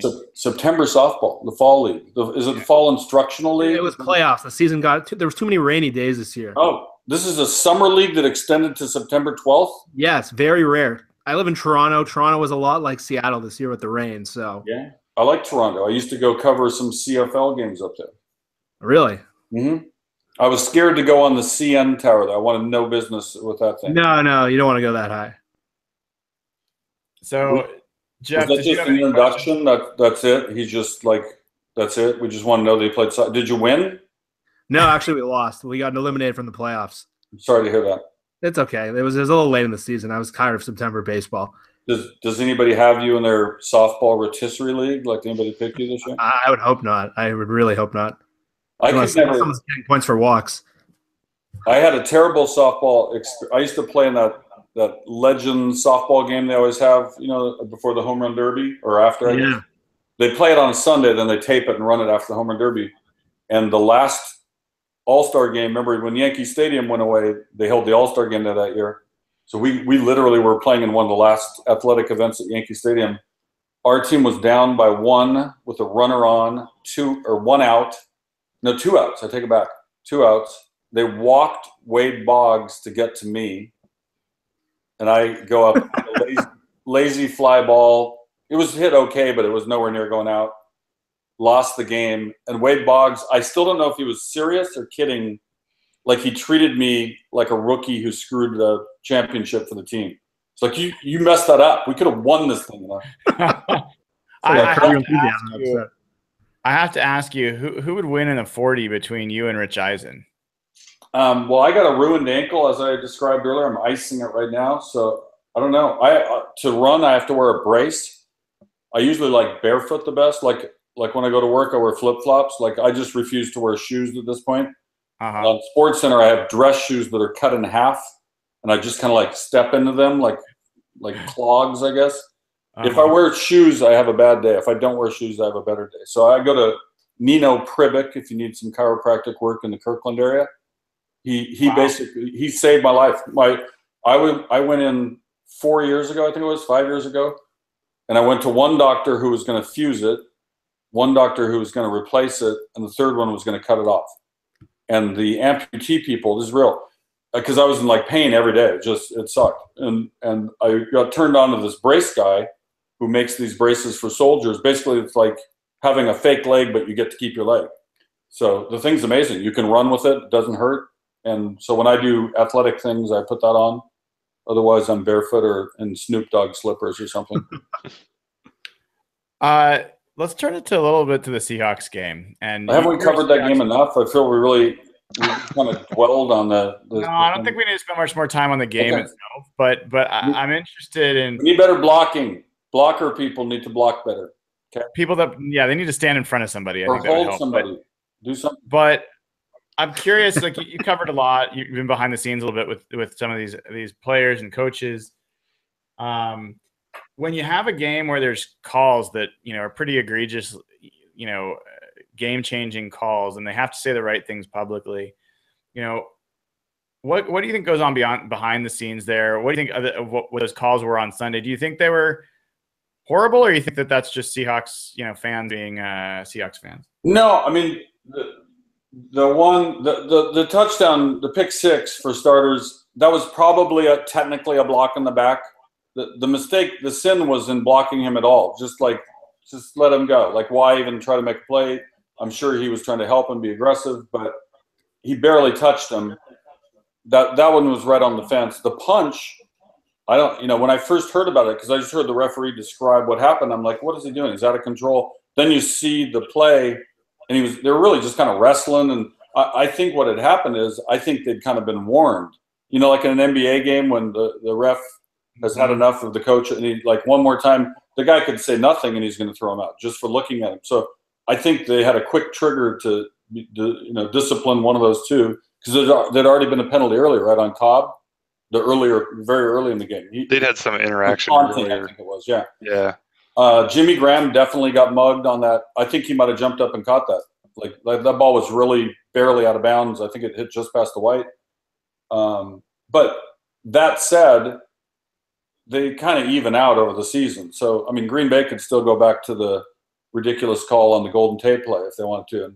Or they could say, why in the heck did our guy try to do what he did and botch the game in the NFC Championship? So they can't just blame that, because they were so flat on offense. Their defense was amazing. Like, 0-0, 3-3. Like, it was just, they were giving up nothing. Aaron was frustrated. But if you give Aaron Rodgers enough reps out there, eventually he's going to beat you. And that's what he did. I mean, one of his best throws, if you remember, it was incomplete to his left side. Should have been caught. I forget who was going up for it. Big, put a hand out and just missed it. And Aaron was like, how did he not catch that? But I remember his body was sideways. And I mean, Aaron's, if not the best, he's 1, 2, 3. He's right in there. So they were lucky to have no points scored against them with the time Aaron had. I mean, it shows how great the coverage was, because a lot of those times he was buying more time. He had 4 and 5 seconds to throw, and either had to throw it away or he ran effectively a few times, surprisingly. Not that he can't run, but so you don't expect him eating up a ton of yards. I just think Russell Wilson can throw the ball great, but if he can't drop and set up and step up like regular quarterbacks do, and he's always going sideways and he always has to roll, they need to fix it.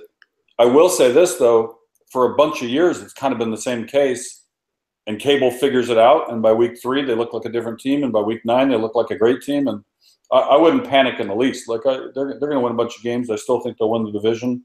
I think New England will still win 13 games or something, like, just because they had one bad game. Everybody freaks out about week 1 and week 2. I'd rather win than lose. I'd rather be 4-0 or 6-0 or whatever, but it's a long season. The smart players know December matters. If you're in contention to win your 10, 12, 13 games, then you're going to be okay. Jeff, Nathan, questions you guys have? I have one more I want to ask Kenny, but other things you guys want to ask. Yeah, I'll ask one. You always seem like a guy with a pretty laid back demeanor. What's your demeanor like during a Seahawks game? Are you emotional? Do you get really worked up, or are you just, for your years in media, are you just pretty relaxed? I'm definitely a home fan. And it's funny, I think they've let us express that more. We were supposed to be like robots, and we came from nowhere. Yeah. And now even on the shows, we'll clown around. I'm always mentioning the Sonics getting, stolen. Actually, the original sin was the fact they were sold, not stolen. I blame the original sin on that one. But yeah, I mean, I'd say my most enjoyable thing is to watch it either just with one friend or Gretchen, or even by myself. I can, I like to be into the game, and if I'm doing that, I'm pretty quiet. If it's late in the season and it matters, I might yell at the TV once or twice, but I'm not like a screamer complaining about the refs, and I don't drink much, so like at the games, I'm pretty low key. But I'll tell you what, the year that they won the title, I definitely, because it was so, they did make the Super Bowl, the Detroit one where they lost to Pittsburgh, but it was so new and the defense was so great, and you could there was just this feeling, this team had some destiny. So I think when they won, when Richard knocked the ball away from Crabtree on the ball to the corner, and by the way, think if that ball had been caught, how different would things be for number 7 down there? But that's a side story. I think I punched my producer in the face, literally with a closed fist. That's how I celebrated. And he didn't even care. He was into it too. We were doing this big story on Richard Sherman at the time that ran on E60. So I'd say that was the most hyped I ever got that season, because it was something. The parade was amazing. I mean, all of it was kind of magical. So I was just as geeky as the next fan during that time. But more often, I got over the Sunday loss as I drove home for my nieces. Like, whatever, week 2, bring it on.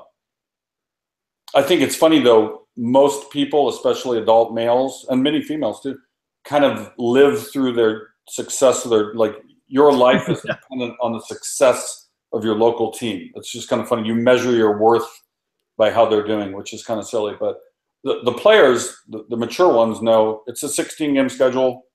You can even lose 3 in a row and come back from it. You don't want to, but they know it's a long season. They know they could have won that game. They didn't, and you accept it and you get ready for the next game. By the way, I'm wearing a throwback Sonics T-shirt. If anybody hadn't noticed, that's what that was. You mentioned Jeff and basketball. I did a story with him a couple times, actually. The first time I met Jeff Ament, he was doing a poster shoot with Sean Kemp at the old Coliseum, which they would call the Key Arena. And I just met him that day. We just kind of clicked, and we've been friends ever since, on and off, being in touch with each other. He's playing in that tournament this weekend, in fact. The next time was for the magazine, and we went over to, remember that gym over in Fremont? I don't think it exists. Yep, Sound, Mind, and Body. That's where I used to play with Jeff all the time. But they don't have a gym there anymore, do they? They don't. It's been remodeled. Chris Cornell, rest in peace, was also there quite a bit. There's a lot of interesting personalities at that gym. Well, we went and did a shoot there, and I did not have any old Sonics gears, so the producer got me this on the internet. My daughter stole it from me for a year. I had no idea where the shirt was. I think it was at her mom's house, or it was maybe in her closet, which, by the way, she finally cleaned out tonight.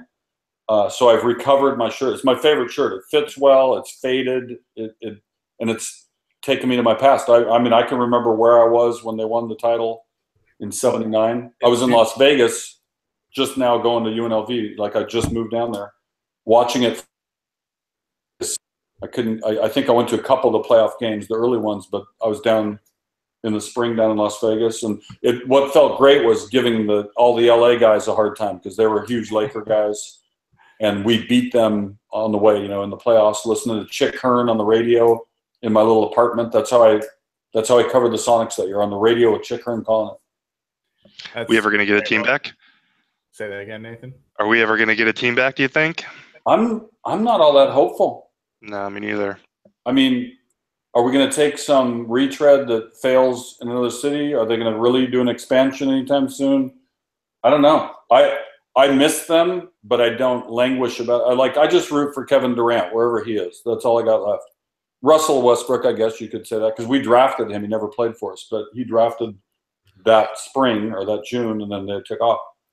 I mean, I'm so old, I was here to lose the Seattle Pilots. I used to go to the Seattle Pilots, who not all our listeners know are now the Milwaukee Brewers, but they had one season, 1969, took, I think, last place. Tommy Harper led the American League in stolen bases. That's a good fact.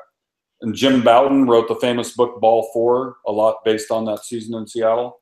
Tommy Davis, the great National League hitter for the Dodgers, he was a Pilot for a while, and they traded him for some reason. But then they went to spring training, and the finances were falling apart. And the story goes that the equipment vans drove to northern Arizona, and they were going to get a phone call at a phone booth or call in, either drive to Milwaukee or drive back to Seattle, and they became Bud Seligs and went to become the Milwaukee Brewers. Well, the shirt suits you well, and I saw one of the things. I'm sure you got a bunch of memorabilia, and I saw watching on Twitter a while back when the hurricane happened down in Texas. You started auctioning stuff off. You know, how did that all end up? How did it go? Well, I wanted to help in some way, like I think all of us have. You know, even if you're given $5, whatever you're doing is more than they have. And I think, I mean, it's going to take billions of dollars from the federal government to do the big doings, but the regular people, you know, giving money to a food bank or United Way or, you know, a church, like whatever it is that you think is going to help those communities. So I threw out an idea that didn't exactly get off the ground, other than a few of us did it kind of on our own. I just on Twitter said, hey, I'm going to auction such and such. Who wants to bid on it? Let's do the bidding over the next 10 hours or whatever, you know, whatever rule I set up. And we had some really good people. This guy in Las Vegas bid on everything, almost like a hype man. Like he was just throwing out bids to get the bid to come up. He ended up on the second auction getting a Jerry Rice signed football. There was a Marshawn Lynch, the Beast Quake, you know, the earthquake he caused on the run against New Orleans in the improbable. They were, 7-9 that year, and they beat New Orleans. And he autographed that as well. I got that. Marshawn and Earl Thomas threw a bowling event a few years ago, and the money went to their separate, you know, foundations. And I had no money on me, and the ATM didn't work, and also it was just like sketchy, like how I was going to come up with the funds. I tried to borrow money from Marshawn to buy that poster from him, and I'd pay him back later. And he's like, "Man, I don't have any pockets." He literally had sweats with no pockets. I think he would have done it for me. But I finally, they got their little, you know, those little cube things, whatever they're called, you know, for the credit cards. They got that to work, so I was able to buy it that day. And then in turn, we helped somebody else with it. The other one, sadly, I had a Pearl Jam set list, and there were no, like, people either didn't get what I was talking about. It was from the Seattle show like 3 years ago. And a security guard gave it to me. And I didn't know what he was giving me. He said, "Put this in your pocket." He like basically stole the thing from Eddie, apparently. But whatever, their concert was done. What did they need a piece of paper for? So this is a good story going back to the Race for a Soldier thing. One of the guys who spoke at one of our events, named Frank Hill, tells the story. And you know how many veterans were losing, you know, to suicide. He was at the end, like he literally, you know, he was having his moment. And he played, I don't know the name of the song, but he played a Pearl Jam song that he claimed saved his life. So I sent him that set list just to kind of commemorate it all, and then made a copy, and it's up there. I kept it. I bid $400, and I'm keeping my own set list. And the other one was the helmet from the catch, you know, the famous Dwight Clark catch from Joe Montana against Dallas. Oh, yeah. And so there was this helmet that they had at their auction. Joe drew the play on the helmet, and they both signed it. So those were pretty worthy auction items. Hopefully other people are doing inventive things to raise some money, because now we need to help the Caribbean and Florida as well. Yeah, definitely a lot of stuff going on. And Kenny, it's been amazing having you on. I really appreciate you jumping through all the technical hurdles, and hopefully you remember your password when you finish this as well. It's a pretty solid password. Okay. Why is there a time limit? Isn't this the internet? Like, no, we're happy to keep going. We can go forever, man. Sure. We're going till 9. We're about to start talking about the 49ers game, but do you have other people you need to talk to? Are you bringing in King or something? Absolutely not. Just, what about the weird questions from the internet people that, you know, could be anything? We'll do that. All right, we got that. We got them coming up right now. Don't ask about the White Sox middle relief. I don't care. Let's give Jeff and Nathan a shot while I check for people what questions they have. Unless this interview sucks and you guys want to do something else, I wouldn't be offended. I could do other things. Let's keep going. Kenny, you mentioned that early on you wanted to do just more straight news, and you seem like you're involved in a lot of organizations, and you know, you care about a lot of what's going on. Is sports what you want to keep doing? Have you thought about going out and getting more of just a regular news anchor type job? No, if I could do anything, it'd be more, at this point, more like, I mean, I wouldn't mind trying to do a documentary. I have actually one that I'm in the very early stages of working on. And because of my schedule, where when I'm home, I'm off. You know, I have my daughter, she drives now. Like, what am I doing except handing her $20 bills occasionally? Like, you know, I have little to do here other than work out and repair from my trip and do, you know, today I had to get license tabs and an oil change. All right. That was my day, among other things. But I'm always kind of like got my hand in other things like commercial deals and pitching ideas and whatnot. But I'd like to do that, or a buddy movie with Aubrey Plaza, you know, that would be fine. Sure. She was at our wedding. She Yeah. and Allison were in my show. Remember we did that show called Main Street that was on ESPN.com for a while? And I swear, I feel like I made all their careers. They all went and did big things. I'm still at ESPN. The Aubrey Plaza, who from Parks and Recreation, Allison Becker, a lot of commercials and movies and parks. John Glazer, who's done a bunch of big things at Adult Swim. Ben Schwartz, who with Don Cheadle does House of Lies. Mulaney, he's doing some big damn thing on Broadway, right? Who else? I'll think of one more guy. Lenny Jacobson, he's done a few things. So it's funny, all these people, we kind of caught them at the right time, where it's clear they were very talented and they were going to go do something else. But we got lucky and they all got to be in our show, or we got to be in the show with them. And then when they killed that show, for reasons still unknown, I pitched an idea to do a takeoff on Wide World of Sports, the old show that we all grew up with, or at least my age did. We just called it Wider World of Sports. We added an R to the first word. We thought that would be enough. And so for like 3 years, I got to travel around the world and do these insane stories. You know, we did elephant polo, and we did bungee jumping in New Zealand, and a horse race called the Palio in Italy. If you look up my name in Palio, P-A-L-I-O. What else we did? We did Highland Games in Scotland, Hornussen in Switzerland. I went to a volcano in Nicaragua and surfed down it. Not really surfed. I sat on a piece of plastic, but it felt like surfing. You slid it down a volcano? It was amazing. And another crazy one was in New Mexico near Albuquerque.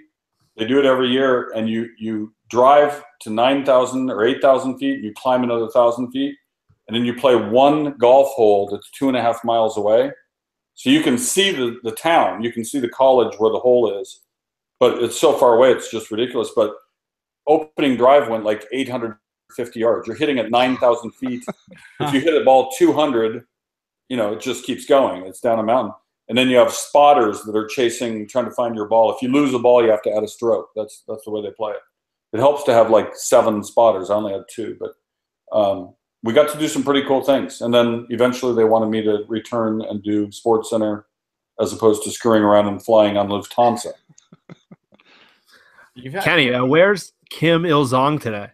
He's an audio engineer for ESPN back in Connecticut. For those who don't know, it's funny how it began. We were just kicking around the idea. This is back when I used to do the pretend football stories for Countdown. Oh, great.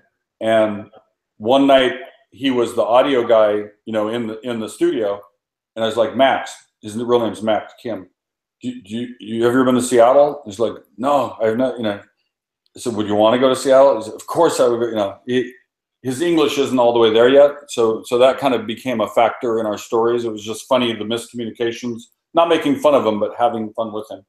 And he became Mike Holmgren's favorite guy. Every time I see Mike Holmgren, like at the grocery store or anywhere, he's like, how's Max doing? How's he doing there? So basically, we pretended that the Seahawks had signed a player for $1 billion because they wanted to win now. That was the quote.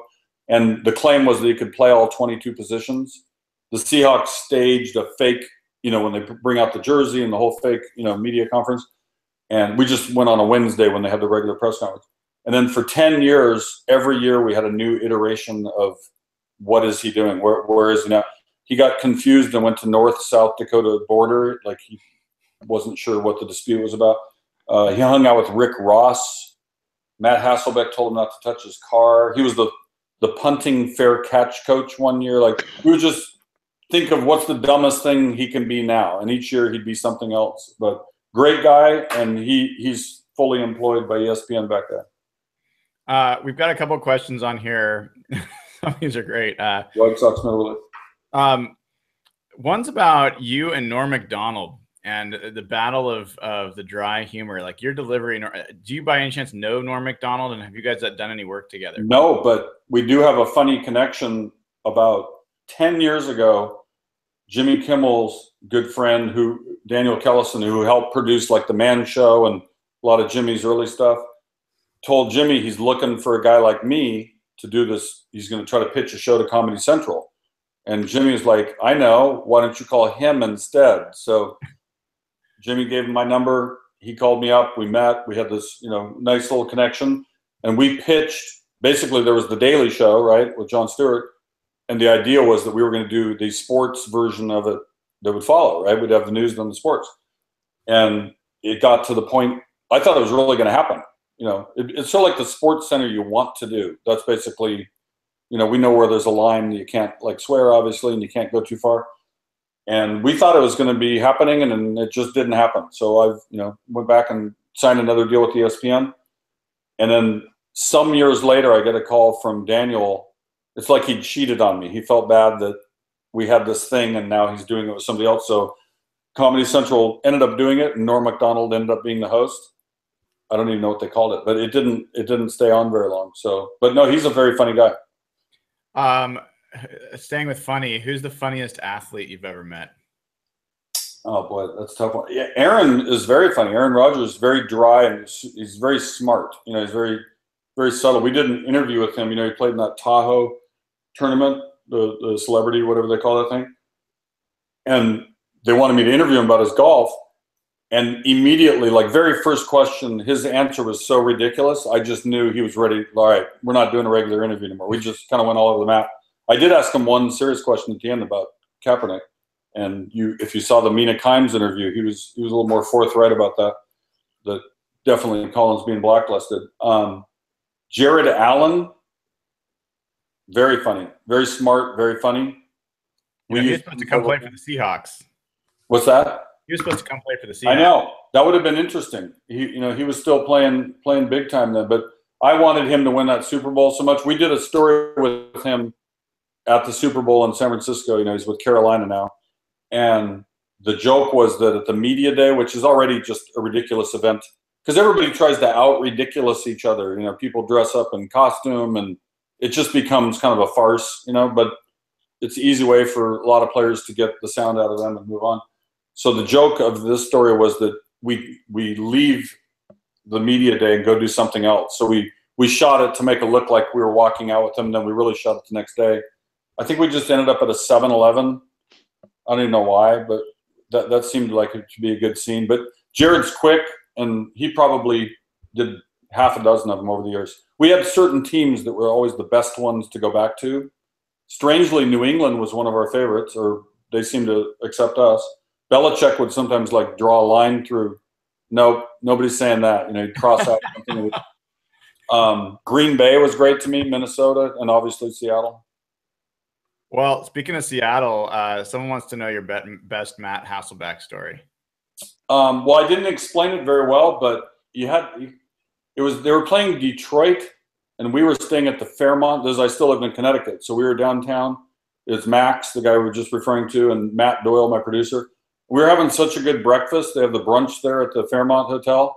We kind of forgot what time it was, and all of a sudden somebody looked at their clock, and we're supposed to be there shooting at 9:30, and it's 9:21 or something. So we sprinted out, just threw money at the table and go running out. And I drove down Fifth Avenue way too fast and ended up pulling into the Seahawks parking lot like at 9:30 and 20 seconds. We got there in 5 minutes. And the premise was that Max is begging for his job back. He wants to come back to the team. And Hasselbeck is supposed to tell him, just go away. Just give up on your dream. Go do something else. And in the moment, Max kind of put his hand on Matt's car, his real car. And Matt was just, don't touch my car, please. If you look it up, it'll be funnier then. In that story, we pretended he walked across America to get into yacht sales in Miami right before the 2008 recession. So, and then he ends up being a highlight player for a while, and then he meets Rick Ross. I think that was the chronology. So there's some actual. Well, here's a good one. Well, what do you think of Richard Sherman? What's your I take? like him. Yeah, what's your take of Richard Sherman? I'm a fan. He's great player. I thought, I don't know the truth of this, but I almost think Muhammad Ali is one of his idols. I almost think he kind of did a Muhammad Ali early. Like he had this outsized, like he was a character almost, the whole thing about the Crabtree deal. And because he's actually very thoughtful, he went to Stanford. He's like 4-point plus. So, he's a rather sharp guy, knows the game. He's like a real student of the game. And I loved having him on the team. He's one of those guys you really want on your team. So it was surprising. I don't even know the whole story. Did he want out? Did they want to move? Like, I didn't even know really. And it doesn't matter. He's here. He ain't going anywhere. I think he's a Seahawk for life if I were betting money.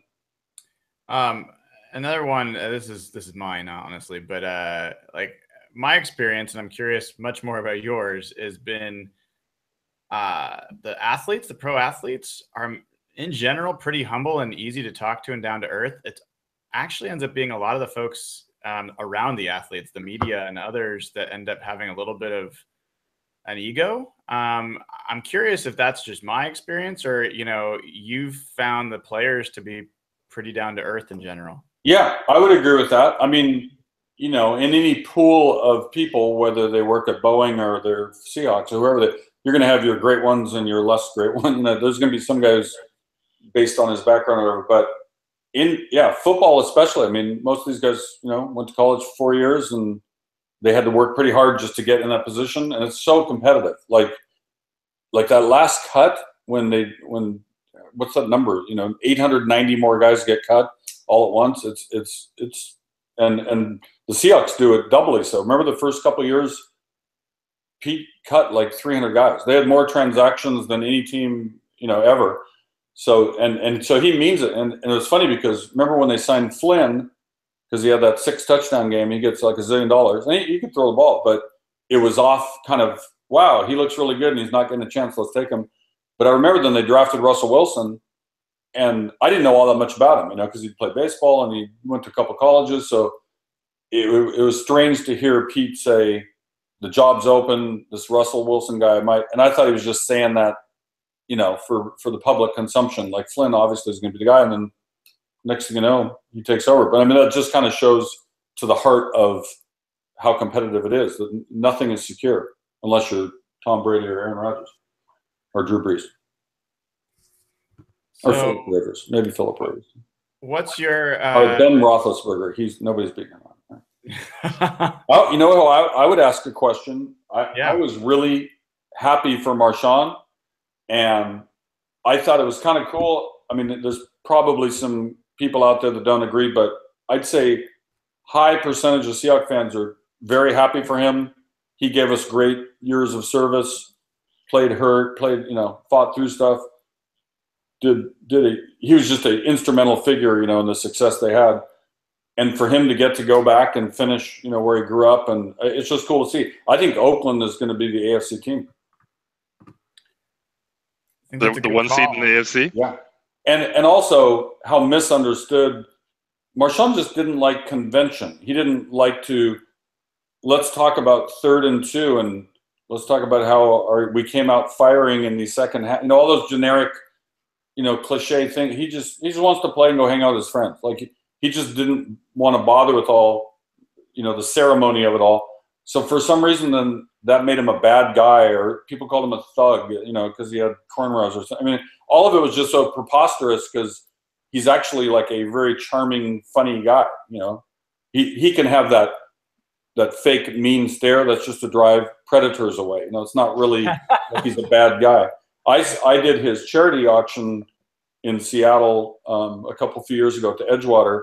He was up on the mic for like 20 minutes. We had to wrestle it. Like the show was going too long. Like, Marshawn, we're good. So if he has something to talk about, he can speak about it for quite a while. But he just wasn't about doing the regular thing where you got to go talk about 3rd down efficiency or whatever the hell they want. Well, now you've done it because you brought up Marshawn and down efficiency. People want to know if you would have run it from the 1 yard line. I would have faked it and rolled to the short side, and either Russell goes in or lobs it, and now it's 3rd down if you miss. So I wouldn't necessarily have given it to him. I would have faked giving it to him and done something off it. But the more they talk about it, and New England says the same thing, they were in their package that they brought in was intended to stop the run and force Seattle to do something else.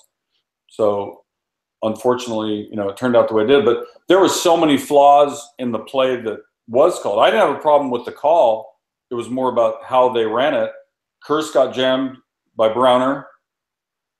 Lockett didn't get into the route as quickly maybe as he could have, and Russell threw the ball up the, he threw it like you do in the middle of the field as opposed to like his hip. So like there are 3 or 4 things right there. And by the way, Kearse was wide open after he finished and broke to the corner. Marshawn was wide open to the left. I mean, you could look at that play a million times, and we'll never forget it. There's no way people say put it behind you. Like we'll never forget it. I was at that game, and I was 100% sure. I was like, don't score too quick. Let's waste it down. Don't give Brady the ball because he was throwing pretty well. And then it happened. And 21, Butler made the play of his life. So, I mean, and they say they had practiced for that, what they call it, like a stack formation. Mm-hmm. New England had practiced and practiced. They somehow knew it was coming. Like how he got around 2 guys like that was a hell of a play. But, yeah, I don't think we ever let that go. But at the same time, somebody was knocking on Twitter just the whole thing. I was like, wait a minute. They made the playoffs, 5 straight years? They made 2 Super Bowls.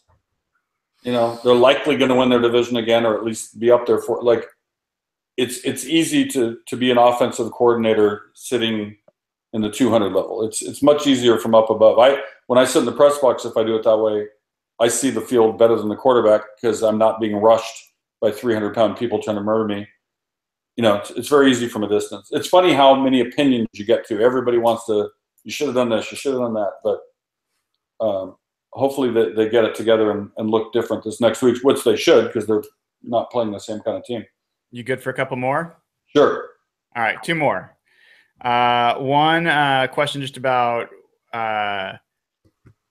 do you think that the NFL – How much am I getting paid total? Oh, yeah. We've got I told you, if you're in Seattle area, I can get you some Pagliacci pizza anytime you need. We use Pagliacci pizza. We use the one on by Juanita. It's good stuff, dude. But I made dinner tonight for my daughter and I. It was a pretty solid dinner. Well, I need to know what it was. What did you make? We grilled sort of like steak tips, the thing on a stick. Sliced peaches. Oh, it was pretty a baked potato. Annie chose not to bake hers. She peeled it and ate it raw. That was her call. Interesting. And then for some reason I threw in a rolled up tortilla. It just seemed like a complimentary item. And it worked out? Yeah, and then I had ice cream.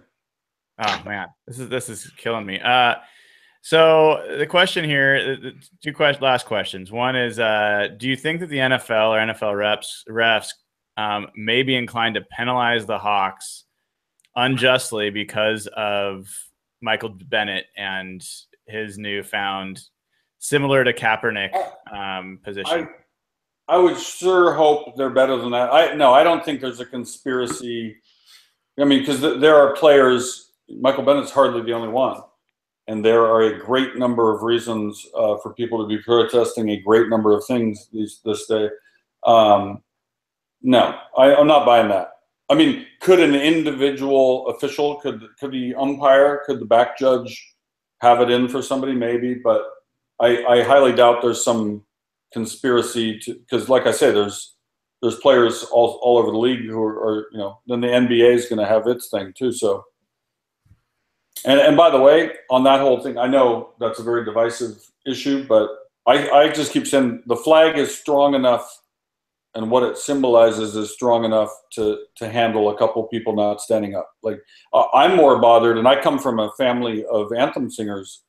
For those who followed the Seahawks for a long time, my nieces, they're the little ones who used to sing the anthems at the games way back when. My sisters sung for years. My daughter sang at her high school graduation. So I stand for it, and it's definitely like a reflective time. Either you're thinking about your family, your country, it's an emotional time usually, like the way it builds up, and especially if it's a high-ticket game, a playoff game, it's a big moment. But I have no problem if somebody wants to peacefully dissent against anything they want to dissent against. Like it's part of our rights. And they're not stopping anybody else from standing. I'm bothered more by drunk people who barely remember it's time to stand up, and they're talking while my niece is singing. That would bother me. That, to me, that's less, or that's a greater insult to the flag and the song than as a guy peacefully protesting. Yeah, it does not get brought up enough. And so somewhat related, on a lighter note, we'll finish with a question here. What was it like to raise the 12th man flag? It was amazing. The only problem with it, I was asked by the Seahawks, this is a long time ago, that I thought they were just out of famous people at that point. Like, how in the hell am I getting asked?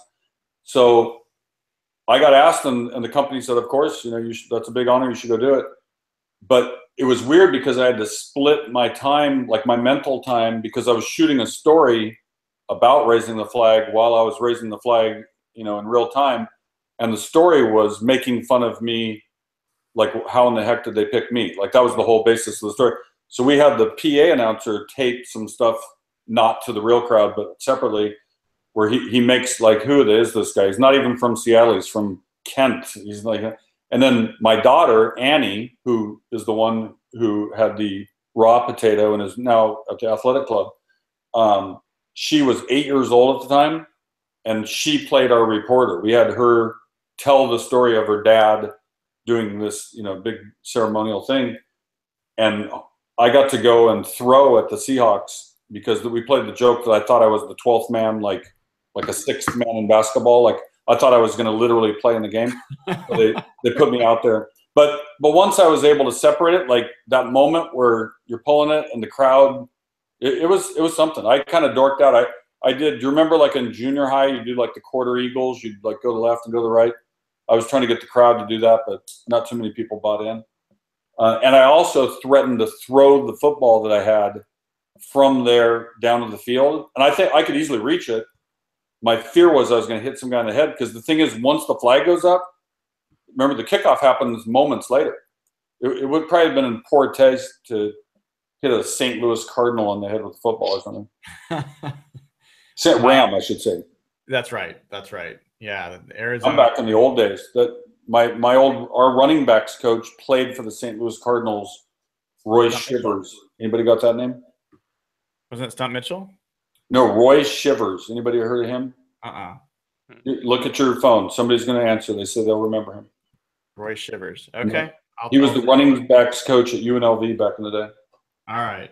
Well, I know the reason I said Stunt Mitchell is because he used to be the running back coach and used to play actually for the Phoenix. Yes. Back in the day.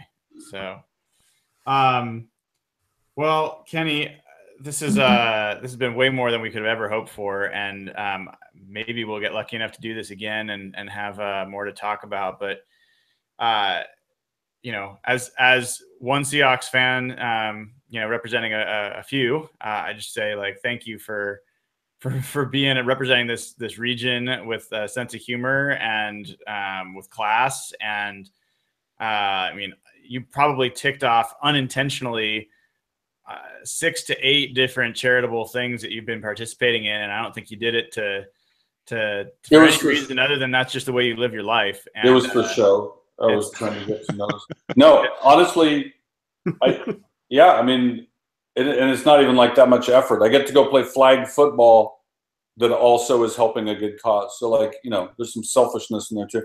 But I think everybody, the expression, like, give freely, I believe in that. And I probably could stand to give more. So hopefully, and the tough thing is there's so many worthy and competing charities, because you got your regular ones, and I would say this facetiously, your cancer and heart disease and emphysema, all these MS, all these things that everybody has known about for years and they're still working on. But then you have the things that just come up. We couldn't have predicted, these catastrophes that immediate need is there. And then you also have the ones that just mean something to you or your family. Like, obviously, losing my nephew, we'll do that thing for the rest of our lives, I assume. Yeah, it's great stuff that you're doing that. Not great that you're having to do it, but it's great that you're doing it. And we really appreciate you coming on. You have a way better backdrop. I had a flood at my house. The dishwasher flooded the house while I was out of town. Was this tortilla related? Or? No, this is before faulty dishwasher. I come home and there's like towels on the floor, and I was yelling at my daughters, like, why didn't you clean up the towel? my daughter was trying to stop the flood. So we had to move out for like 2 months while they redid the floors and the paint and, fixed the kitchen area. So the walls are kind of bare. I will show you one thing in closing. I almost put this up for bid, but I can't give it away. It would have to be like a ridiculously rich person that wants to have this, but we might consider. Never know. That is from the Seahawks championship. Oh. So it has their emblem and the whole thing. So when the Seahawks got their ring, they did it at the Music Experience Project, which now goes by a different name, I think. That's Paul Allen's joint. Uh-huh. And they were trying to get Jamie Foxx to be the host. And he fell through, like something came up. He couldn't get there. It was going to be too late. And somehow, I might have been the 10th choice. They made me think I was the next choice. So I got to run that show, which was a huge honor. Like, I was nervous for it. Like, don't screw it up. And they gave everybody, the invite was this. You got a bottle of champagne in a wooden Seahawk box, which I've never opened. It's just kind of fun to have it on the mantle. But I didn't want somebody to take that from me for $400. You got to add a zero or two, right? Yeah, absolutely. That's one to hold on to. And the Jerry Rice ball is a little flat. It's kind of Brady flat, and I use that for indoor football. Like, it's perfect to not damage anything. I'm going to have to deflate another one of my footballs to have that same experience. Yeah, I would love to get into that with you at some point too. Well, come Saturday to CenturyLink. There's an all-day flag football tournament. Those of you who want to support the Crohn's Foundation and or just come out and hang out. You got that on this weekend, and then Saturday. On the 25th, you've got the 24th Harbor event as well. What was the website for that again? It's Race for a Soldier. If you go to Twitter, just put in @Race for a Soldier. Okay. That's the easiest way to do it. That one's on the 24th, not the 25th. Awesome. Registration closes Monday. Okay. You heard it here, folks. And you guys want to run? Why don't you guys challenge each other to run a half marathon right now? I think you can do it. A half marathon? Or 5K. You don't have to. You can do 5K otherwise. All right. I got a 5K this weekend. I'll think about it. All right. We'll get Jeff out here. He'll come out from Toronto. He's got nothing better to do. I'll run over there. Awesome. Thank you. Wait Kenny. a minute. I got one more for you. Hold on. Oh, okay. There's no time. It's the internet. This is Gretchen. Can you see her well? Yes. Yeah. That's my favorite picture of her. That's at Green Bay. Remember the game where we got beat up, like, was it 2 years ago? What, 38-10 Yeah, last year or whatever? Yeah. No, it was 2 years ago, wasn't it? Was that last year? Well, have they played them 3 years in a row? Yes, yeah. They played him in 2015 as well. I think I'm talking about the 2 years ago game. Yeah, they lost not by a lot in that game. They lost. It could have something to do with Aaron Rodgers, that he scores enough points to win games. He does have that tendency. Yeah. All right, we're really done now. I don't have any more things to show. What do I got? Last thing, Doug Baldwin gave this to my daughter. We went to the San Francisco Thanksgiving game, and he stole this from the team and handed it to my daughter, and then I stole it from my daughter. Is that the one where they ate turkey on the field and everything? Yes. Oh, man, that was awesome. Should we bring Annie on the phone? She's calling in. Who is Annie? My daughter. Hang on a second. I have to get her. Annie, don't say any bad words. What? What? Do you know Jimmy at the dog? Because there's this dog that's kind of like in between our garage and Jimmy's garage. Is it? It's a collar. I just don't know whose it is. I'll come up. There's a stray dog that she's rescuing. There's not a stray. It has a collar and stuff. I don't know whose it is. Is it kind of reddish? It's like brown and white spots. Okay. We're going to go rescue a dog now. Good luck. It's like eating the bush. I don't really know what to do. The dog is eating the bush. Yeah, that makes perfect sense. Why wouldn't it be doing that? See you next time. Thank you, Kenny. My computer off. We're done. All right. Take care. Wow. That was awesome. CJ Tumbarello, folks, grabbed us Kenny Mayne. What a amazing guest that was. What did you guys think? That guy can spin a yarn. Yeah, between Mike Garofalo and Nagler last week, I didn't know if we'd be able to top those guys, but Kenny was freaking awesome. I didn't get to hear Natalie's, but Kenny was that was a great guest, man. Yeah, and Natalie was great earlier. We didn't get as much time to talk about the game, which maybe is a good thing. This is a good transition week to say forget it. And I don't know that many people want to think that much more about the 49ers either. Like, I think the story there is win the goddamn game.